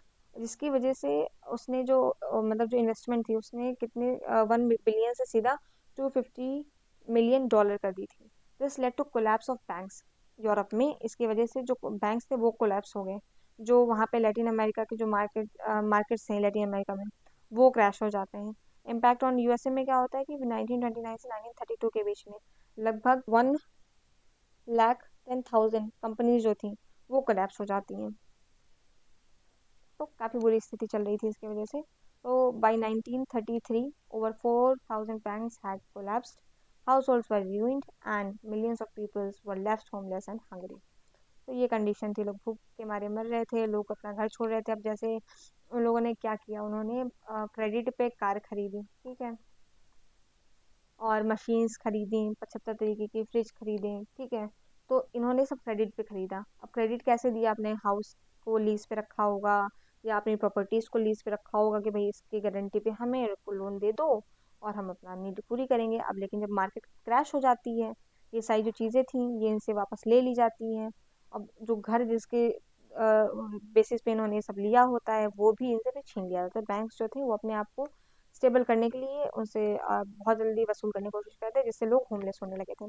अब इंडिया में इसका क्या इम्पैक्ट हुआ, दुनिया भर इम्पैक्ट कर रही है तो इंडिया में भी होगा। तो इंडिया में जो होता है ट्रेड वो कोलैप्स हो जाता है बहुत ज़्यादा, मतलब इंडिया में हर तरीके से वो बेचारा, क्या कहते हैं, झेल रहा होता है, ठीक है। तो इंडिया के जो एक्सपोर्ट थे इम्पोर्ट थे वो 1928 से 1934 के बीच में हाफ हो जाते हैं, ठीक है, एकदम आधे हो जाते हैं। अब जो वीट प्राइसेस थे इंडिया के वो 50% से नीचे गिर जाते हैं। सफरिंग ऑफ पीजेंट्स, पीजेंट सफ़र करते हैं again. Price of crops crashed, price खत्म, मतलब लोग जो रॉ जूट खरीद रहे थे वो 60% से गिर जाता है। जो ब्रिटिश कॉलोनियल गवर्नमेंट थी वो, उसने और नौटंकी की, उसने कहा कि भाई हम टैक्स तो कम करेंगे नहीं, अब तुम पैसे चाहे जहाँ से लाके दो। तो फिर जो गरीब पुअर लोग थे वो फिर से सफ़र करने लगे। फिर इसी में क्या होता है कि जो इंडियंस होते हैं अब उन्हें, अब क्या कहते हैं, टैक्स वो लोग कम नहीं कर रहे हैं, इंडियंस की जो इनकम थी वो बढ़ नहीं रही थी। तो जो इंडियन पीसेंट्स थे उन्होंने जो अपना जो गोल्ड था, सिल्वर था, जो सेविंग्स थी, उनकी सेविंग्स थी, तो वो उन्होंने बेचना शुरू कर दिया। और जो इंडिया था वो उस टाइम पे मैसिव एक्सपोर्टर बन गया था गोल्ड का, ठीक। जिससे ब्रिटिश की इकोनॉमी तो बहुत अच्छे से फ्लरिश कर रही थी, पर इंडियन जो फार्मर्स थे वो बेचारे परेशान थे उस टाइम पे। फिर जो अर्बन रूरल था वो डिवाइड हो जाता है। जो depression was less painful for urban dwellers, जो अमीर लोग थे, जो अर्बन लोग थे, उनके लिए उतना ज़्यादा इफेक्ट नहीं करता है। हमेशा मारा जाता गरीबी है, कोई बड़ी बात नहीं है उसमें, हमेशा से देखते आए हम लोग। तो वही चीज़ कंडीशन थी पहले भी, विद फिक्स सैलरीज, क्योंकि उनके पास फिक्स सैलरीज थी तो उन्हें कोई दिक्कत ही नहीं है। अब चाहे तुम मार्केट गिरे चाहे उठे, हमारी तो फिक्स सैलरीज है, हमें कोई दिक्कत नहीं है, हम तो अपने पैसे कमा रहे हैं, तो उन्हें कोई प्रॉब्लम ही नहीं थी। As the cost of living drop, industries also benefited as the government provided more protection to local industries। अब जो गवर्नमेंट थी उसने क्या किया कि लोकल इंडस्ट्रीज को प्रोटेक्शन दी, जिसकी वजह से जो इंडस्ट्रियल जो ओनर्स थे उनको भी कोई प्रॉब्लम नहीं थी ड्यू टू नेशनलिस्ट प्रेशर, ठीक है। अब इसके बाद हम देखते हैं कि उसके बाद क्या कंडीशन होती है। तो ये ट्रेड रूट्स था उस टाइम पे, ठीक है। 17वीं सेंचुरी के टाइम का ये ट्रेड रूट था। ये इंडिया है, इंडिया से यहाँ सऊदी अरेबिया जा रहा है और क्या कहते हैं, अफ्रीका जा रहा है, नॉर्थ साउथ दोनों तरफ, ठीक। और ये यहाँ से सी रूट होकर के चाइना जा रहा है, थाईलैंड जा रहा है, तो बहुत ज़्यादा ट्रेड था। और ये अफ्रीका की कंडीशन थी उस टाइम पे। ये अफ्रीका में ये दिखा रहे हैं। ये अच्छे से देखना कि कहाँ कहाँ पे कौन कौन से लोग रूल कर रहे थे। लाइक इंडिया, वैसे ही बेचारा अफ्रीका भी ब्रिटेन के अंडर दबा हुआ था। तो अब हम देखते हैं कि सेकेंड वर्ल्ड वॉर में जो है 1939 से 1945, उसका क्या इम्पैक्ट होता है। तो ये वॉर लड़ी जाती है किनके बीच में, एलीट पावर्स के बीच में और एक्सिस पावर्स के बीच में, ठीक है। तो इसमें क्या होता है कि बहुत ज़्यादा डिस्ट्रक्शन होता है। रफली 60 मिलियन पीपल जो है, लगभग 3% जो वर्ल्ड पॉपुलेशन है वो ख़त्म हो जाती है। इतना मैसिव तरीके से लोग लड़ाई करते हैं। ना कि सिर्फ क्या कहते हैं सोल्जर्स थे, उनके अलावा जो सिविलियंस थे वो भी मरते हैं, क्योंकि अंधाधुंध वो जो बमबारी है वो करते हैं बिना देखे कि कहाँ बम गिर रहा है, किन के ऊपर गिर रहा है। भाई उनको केवल लड़ाई जीतनी थी, तो उनको क्या फ़र्क पड़ता है सामने कौन मर रहा है। तो शिफ्ट इन ग्लोबल पावर, इसकी वजह से जो दो पावर्स होती हैं वो इमर्ज होती हैं, यूएसए और सोवियत यूनियन। सोवियत यूनियन क्या है, रशिया आज के टाइम का। तो अभी भी इनके बीच में टसल चली रही है, बट उस टाइम पे भी थी। दोनों इकोनॉमिक और मिलिट्री पावर में बहुत ज़्यादा ये वेस्ट में डोमिनेट कर रही थी, और जो सोवियत यूनियन है वो ईस्ट में डोमिनेट कर रही थी, ठीक। तो transformed from agricultural nation to global power, ठीक है। पहले एग्रीकल्चरल नेशन था, जब इसने जर्मनी को डिफीट किया उसके बाद ये ग्लोबल पावर में धीरे धीरे अपने पैर पसारने लगा। और फिर दो जो मेन पावर्स थी वर्ल्ड की वो हमें देखने को मिलती हैं। अब हम इसी में देखते हैं कि जो ब्रिटेन वुड्स सेटलमेंट था वो क्या था। तो जुलाई 1944 में जो वर्ल्ड लीडर्स हैं, ठीक है, वो ब्रिटेन वुड्स में आके मिलते हैं यूएसए में, इंश्योर करने के लिए इकोनॉमिक स्टेबिलिटी की बहुत ज़्यादा इधर उधर चीज़ें हो रही थी। तो इकोनॉमिक स्टेबिलिटी इंश्योर करने के लिए ये लोग मिलते हैं। तो इसमें क्या करते हैं, पहली चीज़ ये लोग करते हैं, जो मास प्रोडक्शन जो है वो चाहिए था, लेकिन क्योंकि जो क्योंकि इतना ज़्यादा लोग क्या कहते हैं प्रोड्यूस कर रहे थे, तो उन्हें चाहिए था कि लोग मास कंजप्शन भी करें, लोग इनको यूज़ भी करें, तभी तो बैलेंस हो पाएगा। विच रिक्वायर्स स्टेबल इनकम, जिसकी वजह से स्टेबल इनकम चाहिए। अब इंसान के पास पैसे ही नहीं है तो वो क्या कंज्यूम करेगा। और फुल एम्प्लॉयमेंट, अब पैसा चाहिए तो उसके लिए इनको काम चाहिए, तो इसलिए फुल एम्प्लॉयमेंट चाहिए थी। This can only be achieve through government intervention, ठीक है। यहाँ पे हाँ, तो जब तक गवर्नमेंट इंटरवीन नहीं करेगी, वो अपना अपना हस्तक्षेप नहीं करेगी, तब तक प्राइवेट सेक्टर्स अपनी मनमानी करते रहेंगे। तो ये चीज़ इनको पहले समझ में आई। फिर जो दूसरा लेसन क्या था कि governments must control the flow of goods, उन्हें गुड्स, कैपिटल और लेबर को मेंटेन करना पड़ेगा, अदरवाइज जो इकोनॉमिक स्टेबिलिटी है वो कभी नहीं आ पाएगी, ठीक। तो ये चीज़ उनकी पहली जो सोच थी वो थी। अब हम इसमें देखते हैं कि ब्रिटेन वुड्स ट्विंस था क्या। तो इंटरनेशनल मॉनेटरी फंड आईएमएफ, ठीक है, इसने मैनेज किया एक्सटर्नल ट्रेड जो सरप्लसेस थे और डेफिसिट थे, उसको जो मैनेज करने का काम था वो दिया गया आईएमएफ को, ठीक है। फिर वर्ल्ड बैंक भी इसी में आती है, जो फिनेंस करती है पोस्ट वॉर रिकंस्ट्रक्शन, जो जितनी बर्बादी होती है वॉर के बाद, उसके बाद जो भी जो खर्च होता है उसको फिनेंस करने के लिए, उसको वापस से कंट्रोल में लाने के लिए वो काम कौन करता है, वर्ल्ड बैंक। मतलब जो जो जहाँ जहाँ पे जितना ज़्यादा खर्च हुआ होता है वहाँ पे लोग जो वर्ल्ड बैंक थी ये लोन देना शुरू करती है, ताकि वो लोग अपना जो बर्बादी है उसको पूरा मतलब उसको वापस ठीक कर पाएँ। फिर इसमें आता है इंटरनेशनल मॉनेटरी सिस्टम। ये क्या था, तो फिक्स्ड एक्सचेंज रेट बन जाता है, जिसमें जो करेंसीज थी उन्हें पेक्ड कर दिया जाता है। यूएस डॉलर जो था वो फिक्स्ड रेट, जैसे फॉर एग्जांपल कि वन जो यूएस डॉलर थी उसको कर दिया गया 100 रुपीज़। अब ये फिक्स हो गया है, अब कुछ भी हो कुछ भी ना हो, चाहे इनके पास पैसा हो ना हो, जो पैसा वो फिक्स ही रहेगा, ठीक है। तो इसको इन लोगों ने गोल्ड के तरीके से गोल्ड स्टैंडर्ड में यूएस डॉलर को फिक्स किया था, जिसमें जो $35 जो पर आउंस था, मतलब $35 यूएस जो डॉलर है उसका पर आउंस मतलब गोल्ड हमें मिलना है, मतलब ऐसा उन्होंने कर दिया, ठीक। This gave US a central role and a veto power, इसकी वजह से यूएस को सेंट्रल रोल मिल गया पूरे वर्ल्ड में, क्योंकि उसने अपने आप को पूरी दुनिया से फिक्स कर दिया। मतलब यूएस डॉलर ऊपर नीचे नहीं होगा, भले ही सामने वाली की करेंसी गिरे चाहे बढ़े, उससे कोई मतलब नहीं है। तो उसको एक सेंट्रल पावर मिल जाती है, और उसको एक वेटो की पावर भी मिल जाती है। वेटो की पावर होती है कि किसी भी तरीके की डिसीजन को वो रोक सकता है और आगे बढ़ने से मतलब मना कर सकता है एकदम से, ठीक है। अब इसमें आता है गोल्डन एरा जो था ग्रोथ का, वो 1950 से 1970 में थी। क्या था, अनप्रेसिडेंटेड प्रॉस्पेरिटी, बहुत अच्छे से प्रॉस्पेरिटी बढ़ती है। वर्ल्ड ट्रेड जो होता है वो 8% से ग्रीव होता है, जो इनकम थी वो 5% से ग्रीव होती है। स्टेबिलिटी आ जाती है, unemployment in industrial countries state below 5%, 5% से नीचे ही लोगों की अनएम्प्लॉयमेंट थी। उसके बाद देखते हैं टेक्नोलॉजी जो थी वो स्प्रेड होती है। नेशंस जो थे वो इन्वेस्ट करते हैं हैविली किसमें, मॉडर्न टेक्नोलॉजी में, और कैचअप करते हैं विद द वेस्ट। जो वेस्ट था उसकी जो प्रॉस्पेरिटी थी उससे कैचअप करने के लिए ये लोग हाईली जो इन्वेस्टमेंट है वो करते हैं मॉडर्न टेक्नोलॉजी में। अब इसी में आता है डीकोलोनाइजेशन एंड द G77।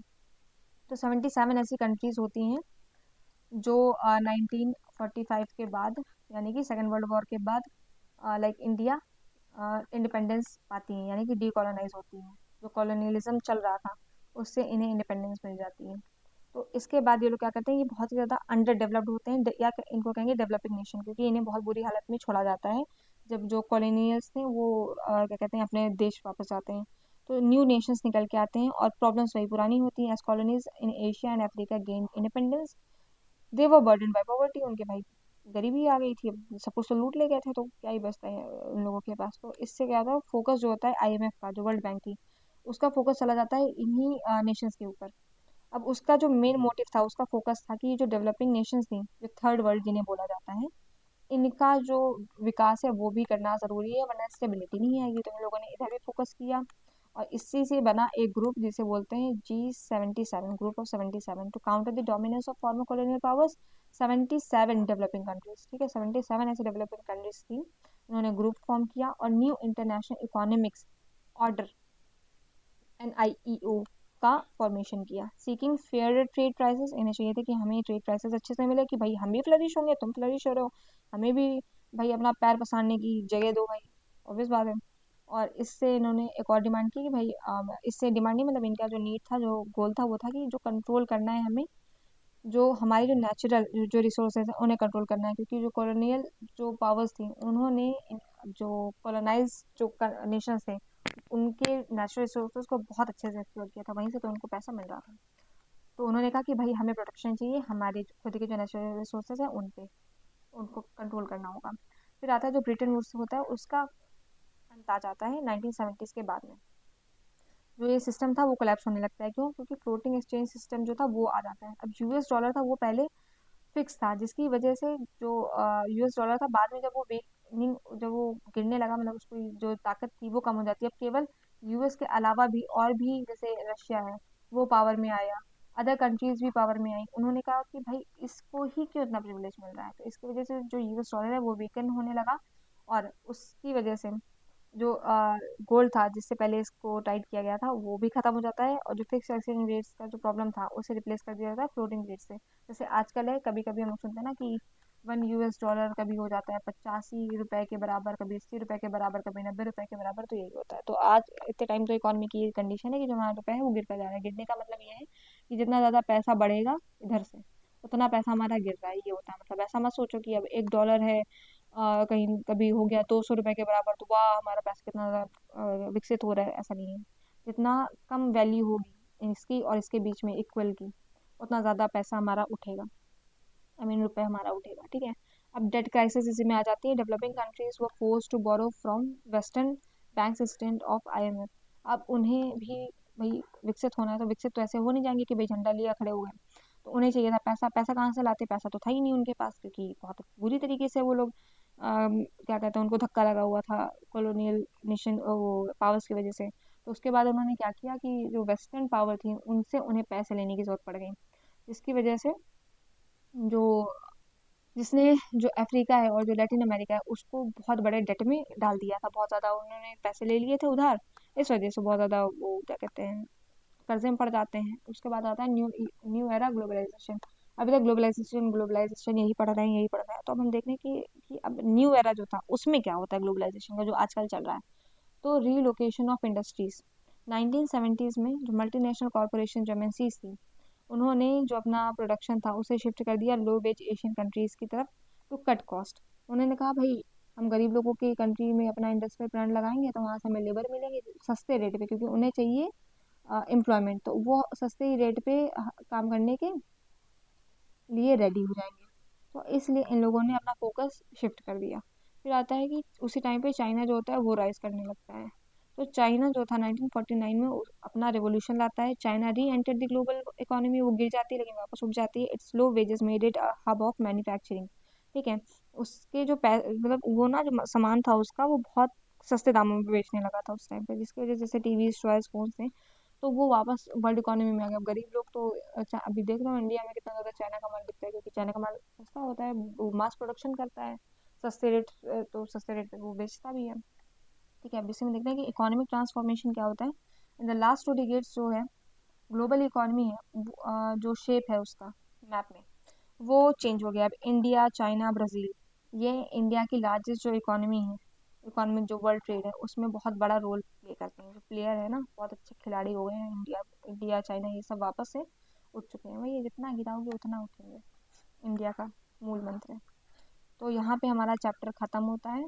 अब हम एक बार ओवरव्यू देख लेते हैं। तो हमने सिल्क रूट के बारे में पढ़ा है। ठीक, इसके बाद हमने पढ़ा कि इसके थ्रू क्या एक्सचेंज हो रहा था, जो हमारे मेन 2 पॉइंट्स थे ऊपर जो हमने पढ़े थे। ठीक, इसके बाद हमने पढ़ा कि वर्ल्ड इकोनॉमी जो थी वो डिप्रेशन के टाइम पे कैसी थी, वॉर के टाइम पे कैसी थी, वर्ल्ड वॉर सेकेंड के बाद क्या हुआ था, उसके बाद जो नए नए जो इंस्टीट्यूशंस बने थे लाइक IMF, ठीक है, NIEO जो बना था उसने क्या काम किया, ठीक है, और वर्ल्ड बैंक उसने क्या रोल निभाया, कि वो कैसे ख़त्म हो गया। इसके अलावा हमने पढ़ा ब्रिटेन वुड्स के बारे में, तो इसने क्या रोल निभाया था, इसके साथ क्या हुआ, अमेरिका की क्या हालत थी, ब्रिटेन की क्या हालत थी, इंडिया की क्या हालत थी। हमने मेनली तीन इन्हीं के बारे में पढ़ा है। ठीक, क्योंकि इन्हीं के बीच में ट्रेड जो था उस टाइम पे ज़्यादा मतलब बड़ी बड़ी, अगर मोटे तौर पे देखा जाए तो। ठीक, तो हम यहाँ पे हमारा चैप्टर ख़त्म होता है। अब हम कुछ क्वेश्चन है वो देख लेते हैं। तो हमें पहला क्वेश्चन है कि explain the importance of silk route in the pre modern world. तो इम्पोर्टेंस क्या थी, पहला पॉइंट है silk routes were network of trade routes linking Asia, Europe and Africa. तो ये तीन है। इसमें नॉर्थ अमेरिका है मेनली, पूरा सॉरी नॉर्थ अफ्रीका है मेनली, पूरा अफ्रीका के बारे में बात नहीं होती यहाँ पे। और एशिया में इंडिया और चाइना की बात होती है। ठीक, इसको ब्रैकेट में करके कर देना तो अच्छा खासा इंप्रेशन बन जाएगा। They existed even before Christian era. ये जो थे क्रिश्चियन एरा यानी कि CE BCE में वो जो हम लोग बात करते हैं, तो क्रिश्चियन एरा के पहले भी ये जो ट्रेड रूट था ये एग्जिस्ट करता था। और ये नेम था किया गया था चाइनीज सिल्क के ऊपर, सिल्क रूट इसीलिए इसका नाम पड़ा था, क्योंकि चाइनीज सिल्क बहुत बड़ी बड़ी मात्रा में यहाँ से ट्रेड किया जाता है, which was a most important commodity. ठीक है, other goods traded included like spices, textiles और gold and silver, pottery, silk routes were not only for trade. अब हम यहाँ देखते हैं गोल्ड और सिल्वर भी, पॉटरी भी एक्सचेंज किए जाते हैं। अब सिल्क रूट्स जो थे वो केवल ट्रेड के लिए नहीं थे, बल्कि इससे जो रिलीजन था वो भी स्प्रेड किया गया। Exchange of ideas, culture and technology भी एक्सचेंज की गई। भाई हमारे यहाँ ये है, तुम्हारे यहाँ पे भी होना चाहिए, उनके यहाँ पे ये हो रहा है तो हमें भी चाहिए, ऐसा ऐसा समझ लो। They have been early global connections. जो अर्ली ग्लोबल कनेक्शंस थे वो इन्हीं इसी ट्रेड रूट की वजह से बना था, और between distant parts of the world. ठीक है, and the silk route played a crucial role in connecting different parts of the world economy and culturally। तो इकोनॉमिकली कल्चरली इसने बहुत हेल्प की लोगों को कनेक्ट करने में। अब हम देखते हैं कि describe the main features of the pre modern global world. तो हमें डिस्क्राइब करना है कि मेन फीचर्स क्या थे प्री मॉडर्न ग्लोबल वर्ल्ड के। तो पहला है trade existed long before modern times. ठीक है, बहुत पहले से एग्जिस्ट कर रहा है। मूवमेंट क्या होता था, गुड्स का मूवमेंट होता था, पीपल का मूवमेंट होता था, आइडियाज़ का मूवमेंट होता था।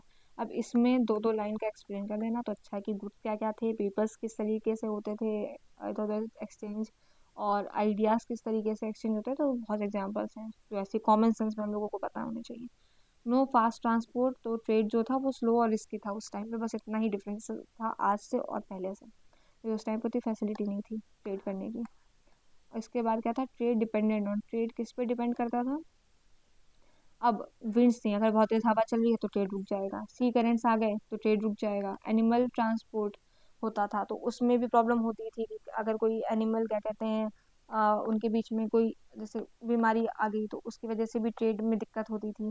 उसके बाद जो मेन ट्रेडिंग रीजन्स थे वो कौन से थे, एशिया में India, China, middle east and east Europe. ठीक है, सॉरी मिडल ईस्ट, हाँ हाँ वही वही वही है, सेम ही चीज़ है। अब देखते हैं कि नेक्स्ट क्वेश्चन क्या है, how did the discovery of sea roots and the new world transform global trade. अब नया जो रास्ता था, ठीक है, नया सी रूट था, और जो नया वर्ल्ड था, नया वर्ल्ड की बात कौन मतलब यहाँ पे किसकी बात हो रही है, अमेरिका की बात हो रही है। तो इसकी वजह से जो ग्लोबल ट्रेड था वो कैसे ट्रांसफॉर्म हुआ। तो discovery of sea routes, European sailors discovered sea routes to Asia, Africa, America. ठीक है, यूरोप देखो स्टार्टिंग तो यूरोपियन ने ही की थी इधर उधर ट्रैवल करने की, क्योंकि इनको एक जगह पे रह के अच्छा नहीं लगता था, इसलिए इन लोगों ने शिप्स बनाई और शुरू कर दिया ट्रेड करना, आई मीन ट्रैवल करना। तो उससे ये लोग एशिया को डिस्कवर किए, अफ्रीका को डिस्कवर किए, अमेरिका को डिस्कवर किए सी रूट्स के थ्रू। बाकी लैंड के थ्रू थ्रू तो वो जानते ही थे कि वहाँ पे जाएंगे तो वहाँ पे इतना पैसा मिलेगा वगैरह वगैरह। तो जिसकी वजह से enable direct trade without intermediates. अब देखो अगर यहाँ पे यूरोप है, ठीक है, फिर यहाँ पे इंडिया है, तो इनके बीच में भी तो कई कंट्रीज कई नेशंस थे, तो इनके बीच से लोग ट्रैवल करके जाते थे, तो कभी ये लोग लूट लिए जाते थे, कभी इनको कर देना पड़ता था, टैक्स देना पड़ता था, 75 तरीके की चीज़ें होती थी, करेंसी चेंज होती थी, तो इसमें इन्हें ज़्यादा दिक्कत थी। अब यहाँ पे सी है पूरा, ठीक है, सी सी सी है। अब इन्होंने सी के थ्रू किया, अब यहाँ पे तो कोई लुटेरे नहीं बैठे ना कि हम आओ हमें रेंट दो, ये वो टैक्स दो वगैरह वगैरह दो। तो इससे इनको काफ़ी ज़्यादा आसानी हो गई और क्या कहते हैं पैसे भी बचे। ठीक, अब इसमें देखते हैं discovery of the new world. इसमें क्या था, अमेरिका की बात हो रही है, तो America introduce new crops to the world, potato, maize, tomato, chillies और भी नई चीज़ें थी। दिस क्रॉप्स इम्प्रूव डाइट्स, इसकी वजह से जो लोग गरीब लोग थे उनकी डाइट्स में भी सुधार आया। और जो इंक्रीज पॉपुलेशन इन यूरोप जो थी, अब यूरोप में जो पॉपुलेशन इंक्रीज हो रही थी तो उनकी जो डाइट थी वो भी मतलब उन्हीं के बारे में बात हो रही है, तो वो अच्छे से हो गई। अब शिफ्ट इन वर्ल्ड ट्रेड, जो वर्ल्ड ट्रेड था उसमें क्या हुआ, तो centre of trade shifted from Asia to Europe. ठीक है, एशिया से यूरोप की तरफ पूरा जो सेंटर ऑफ ट्रेड था वो बदल जाता है, क्योंकि फिर यूरोप ही जो था वो कभी यहाँ जा रहा है, कभी यहाँ जा रहा है, कभी यहाँ जा रहा है, कभी यहाँ जा रहा है, तो घूमने लगा था ये जब ट्रेड की वजह से उसको पैसे कमाने थे, तो जहाँ से उसको पैसे मिल सकते थे वो वहाँ पे कोशिश कर रहा था। European powers countries became powerful. ठीक, राइज ऑफ कोलोनियलिज्म इसी टाइम पे आ गया। European Nations colonised Africa, Asia की कंट्रीज जो थी वहाँ की जो कंट्रीज थे उनको कॉलोनाइज करने लगी अपने फायदे के लिए। अमेरिका को भी उसने प्रताड़ित किया। ठीक, अब colonies supplied raw materials and labours, जो कॉलोनीज थी क्यों इनके पीछे लोग पड़े थे, क्योंकि इससे इन्हें रॉ मटेरियल मिल जाता था, जिससे ये अपना पक्का फिनिश्ड गुड बनाते थे और बहुत अच्छे से बेचते थे बड़े प्राइसेस पे और पैसे कमाते थे। लेबर भी मिले इनको वहाँ से। This discoveries led to expansion of trade, इससे जो ट्रेड था उसका एक्सपेंशन हुआ, कोलोनिज्म का एक्सपेंशन हुआ, ग्लोबल इकोनॉमिक जो इंटीग्रेशन था उसका भी एक्सपेंशन होता है। अब what were the corn laws, अब कॉर्न लॉज जो हमने बाद में पढ़ा था, ये क्वेश्चन आएगा ही नहीं तो इसको बस ऊपर ऊपर देख लो। कॉर्न लॉज जो थे उन्हें अबॉलिश किया गया था, तो क्या था, laws impose by British government. ठीक है, restricted import of cheap food goods. उसके बाद जो लोकल लैंड वो लैंडलॉर्ड्स हैं उनको प्रोटेक्ट किया गया। और एबॉलिशन का रीज़न क्या था कि फूड प्राइसेस बहुत ज़्यादा बढ़ जाते हैं, जिससे पुअर्स बहुत ज़्यादा अफेक्ट होते हैं। इंडस्ट्रियलिस्ट जो थे वो चीप फूड चाहते थे फॉर वर्कर्स के लिए, एंड पॉपुलर प्रेशर जो था उसकी वजह से जो गवर्नमेंट थी उसने ये लॉ हटा दिया। अब इफेक्ट क्या होता है, जो अब एकदम से जो इम्पोर्ट्स थे बहुत ज़्यादा सस्ते दामों पे आते थे, इसकी वजह से जो लोकल फूड था उसका भी प्राइस था वो गिर जाता है। ब्रिटिश एग्रीकल्चरल डिक्लाइन, इस वजह से ऑब्वियस बात है अब नीचे यहाँ इधर के पैसे कम हुए तो लोगों के पास कमाने के लिए कुछ नहीं बचता था, पैसे क्या मिलेंगे उनको। फार्मर्स माइग्रेटेड टू सिटीज और अब्रोड, अब यहाँ से फिर लोग माइग्रेट करने लगे थे। How did industrialisation strengthen global trade, industrialisation ने ग्लोबल ट्रेड को कैसे फैसिलिटेट किया, अब ये देखते हैं।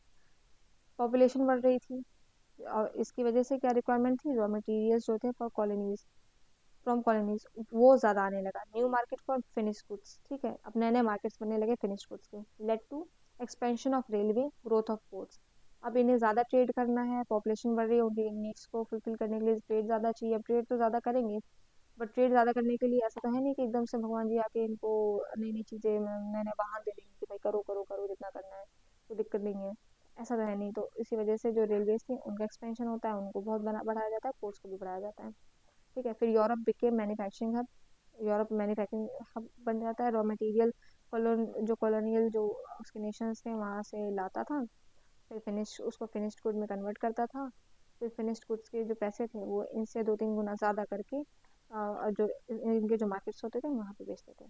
तो इंडिया इनका फिनिश्ड गुड का मार्केट था, ऑब्वियस बात है, तो चाइना, अमेरिका, ये सारे इसके मार्केट थे। खुद यूरोप में भी बहुत ज़्यादा इन लोगों ने पैसा कमाया। फिर colonies became suppliers and consumers, तो ऑब्वियस बात है, जैसे पता है इंडिया सप्लायर भी बन गया रॉ मटेरियल का, कंज्यूमर बन गया फिनिश्ड गुड्स का। तो मतलब समझ रहे हो कि हम तुमको बेच 1 रुपए में रहे हैं। मतलब इंडिया जो है वो रॉ मटेरियल 1 रुपए में बेच रहा है, वो उसको प्रोसेस करते थे।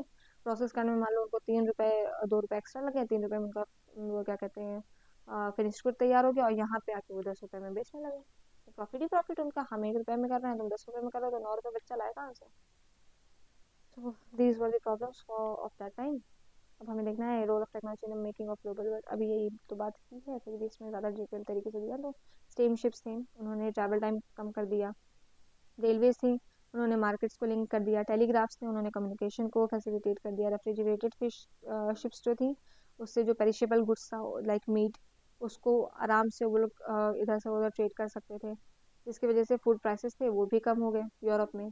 और वहाँ के जो पुअर थे उनकी जो हेल्थ थी, उनकी जो डाइट थी, उसको ज़्यादा आराम मिल गया। उसके बाद जो टेक्नोलॉजी थी वो उसने lowered cost of trade and increase connectivity. और जो टेक्नोलॉजी की वजह से जो ट्रेड का जो कॉस्ट था वो कम हुआ, और कनेक्टिविटी भी बढ़ती गई। What was rinderpest? रिंडरपेस्ट के बारे में बात की थी ना कि कैटल फेमिन आया था, तो उसके बारे में explain its impact on Africa. Africa का जो पूरा लाइवलीहुड था वो तहस नहस हो जाता है। तो डेडली कैटल डिजीज आ जाती है, spread to Africa in 1890s। Impact क्या होता है कि 90% ऑफ कैटल खत्म हो जाती है। अफ्रीकन जो इकोनॉमी थी वो भी खत्म हो जाती है, उनका जो मेन लाइवलीहुड था वो पूरा तरीके से गायब हो जाता है। Forced African to work for Europeans. अब इनको पैसे कमाने हैं, अपना पेट भरना है, तो कहीं तो काम करना पड़ेगा। फिर अब इनके पास खुद का काम तो बचा नहीं था, तो यूरोपियन के लिए काम करने लगे। इससे क्या होता है कि help colony powers gain control. इससे जो कॉलोनी पावर्स थी उनको और ज़्यादा अच्छे से ताकत मिल जाती कि भाई हम इनको जॉब दे रहे हैं, तो हमारा पूरा कंट्रोल बनता है। फिर इंडा पेस्ट जो होता है southern European colonial domination in Africa. तो इसी की वजह से जो यूरोपियंस होते हैं वो अफ्रीका के ऊपर कंट्रोल पाने में क्या कहते हैं पॉसिबल उनके लिए हो पाता है। अब हम देखते हैं कि सिस्टम जो था इंडेंचर लेबर का, माइग्रेशन का, वो क्या था। तो मीनिंग क्या थी? लेबरर्स। इंडेंचर जो था वो था labourers. Sign contracts indenture to work abroad mainly from India, China, Africa. Reason for migration poverty. लोग जाते ही क्यों थे? पॉवर्टी की वजह से, अनएम्प्लॉयमेंट की वजह से, नेचुरल कैलेमिटीज़ की वजह से। मान लो कहीं पे नेचुरल कैलेमिटी आ गई, तो उनका जो भी रहन सहन का तरीका था सब बर्बाद हो जाता था, तो वो लोग माइग्रेट कर जाते थे। फिर जो टैक्सेस थे वो कहीं पे बहुत ज़्यादा थे, तो उन्होंने कहा भाई करते हैं दूसरे के जाते हैं, वहाँ शायद ज़्यादा अच्छे से कंडीशन मिल जाए। लेकिन वहाँ कंडीशंस क्या थी? बहुत ज़्यादा बुरी तरीके से रहने के चीज़, मतलब बहुत बुरी रहन सहन का तरीका था। वेजेस बहुत कम मिलते थे, लॉन्ग वर्किंग आवर्स होते थे। अभी 8 घंटे का काम होता है, पहले 16-16 घंटे का काम हुआ करता था। सोचो सीधा डबल, और उसमें भी पैसे ना मिले सही से, तो और ही प्रॉब्लम है। फिर डेस्टिनेशन क्या थी? Caribbean, Fiji, Mauritius and Sri Lanka. यहाँ यहाँ लोग जाते थे काम करने के लिए, उनको लेके जाया जाता था ताकि वहाँ पे रॉ मटेरियल वो लोग एक्सट्रैक्ट कर सकें, और जो वहाँ की माइंस हैं, प्लांटेशंस हैं, वहाँ पे काम कर सके। इम्पैक्ट क्या हुआ होता है इसका? Formation of Indian communities abroad. India की जो कम्युनिटीज़ थी वो अब्रॉड में जाके बन जाती हैं, जैसे बताया था ऊपर हमने। ओडिशा का हो जाता है, और चटनी म्यूजिक जैसा अलग अलग ग्रुप्स बन जाते हैं। तो फिर कल्चरल जो कल्चर है वो एक्सचेंज होता है। अब हम देखते हैं कि इंडिया का जो रोल था वो ग्लोबल ट्रेड में क्या होता है। ठीक है, ये क्वेश्चन है। Explain Indians role in global trade during colonial period. Answer, answer क्या है? India exported raw cotton, indigo, opium. ठीक है, और इम्पोर्ट क्या करता था? Finished goods. कहाँ से? ब्रिटेन के ब्रिटिश मैन्युफैक्चर गुड्स इम्पोर्ट होता था। ट्रेडिशनल इंडस्ट्रीज डिक्लाइंड, जिसकी वजह से जो ट्रेडिशनल इंडस्ट्रीज थी वो डिक्लाइन कर गई। India became supplier of raw material, और British economy benefited at India cost. ठीक है, आराम से फायदा हो रहा था इंडिया को, सॉरी ब्रिटेन को। इंडिया को कहाँ से फायदा होगा? अब है एक लास्ट क्वेश्चन है। Mention 3 types of movement from with in international economic exchange. ठीक है, तो flow of trade, movement of goods, labour, workers के बारे में था, कैपिटल, इन्वेस्टमेंट अक्रॉस कंट्रीज। तो ये तो मैंने कहा था कि इसको एक्सप्लेन कर लेना अच्छे से, तो हो जाएगा। तो यहाँ पे चैप्टर ख़त्म होता है। ठीक है, तो अगर आपको बाकी के दो स्टार्टिंग के जो दो चैप्टर्स हैं उनकी पीडीएफ चाहिए या फिर उनका एक्सप्लेनेशन चाहिए, तो ऑलरेडी चैनल पे पड़ा हुआ है। और मैं इसके बाद जल्दी 5th चैप्टर, क्योंकि 4th चैप्टर तो इंक्लूडेड ही नहीं है बोर्ड बोर्ड एग्जाम्स में, तो 5th चैप्टर जल्दी से जल्दी अपलोड करने की कोशिश करूँगी।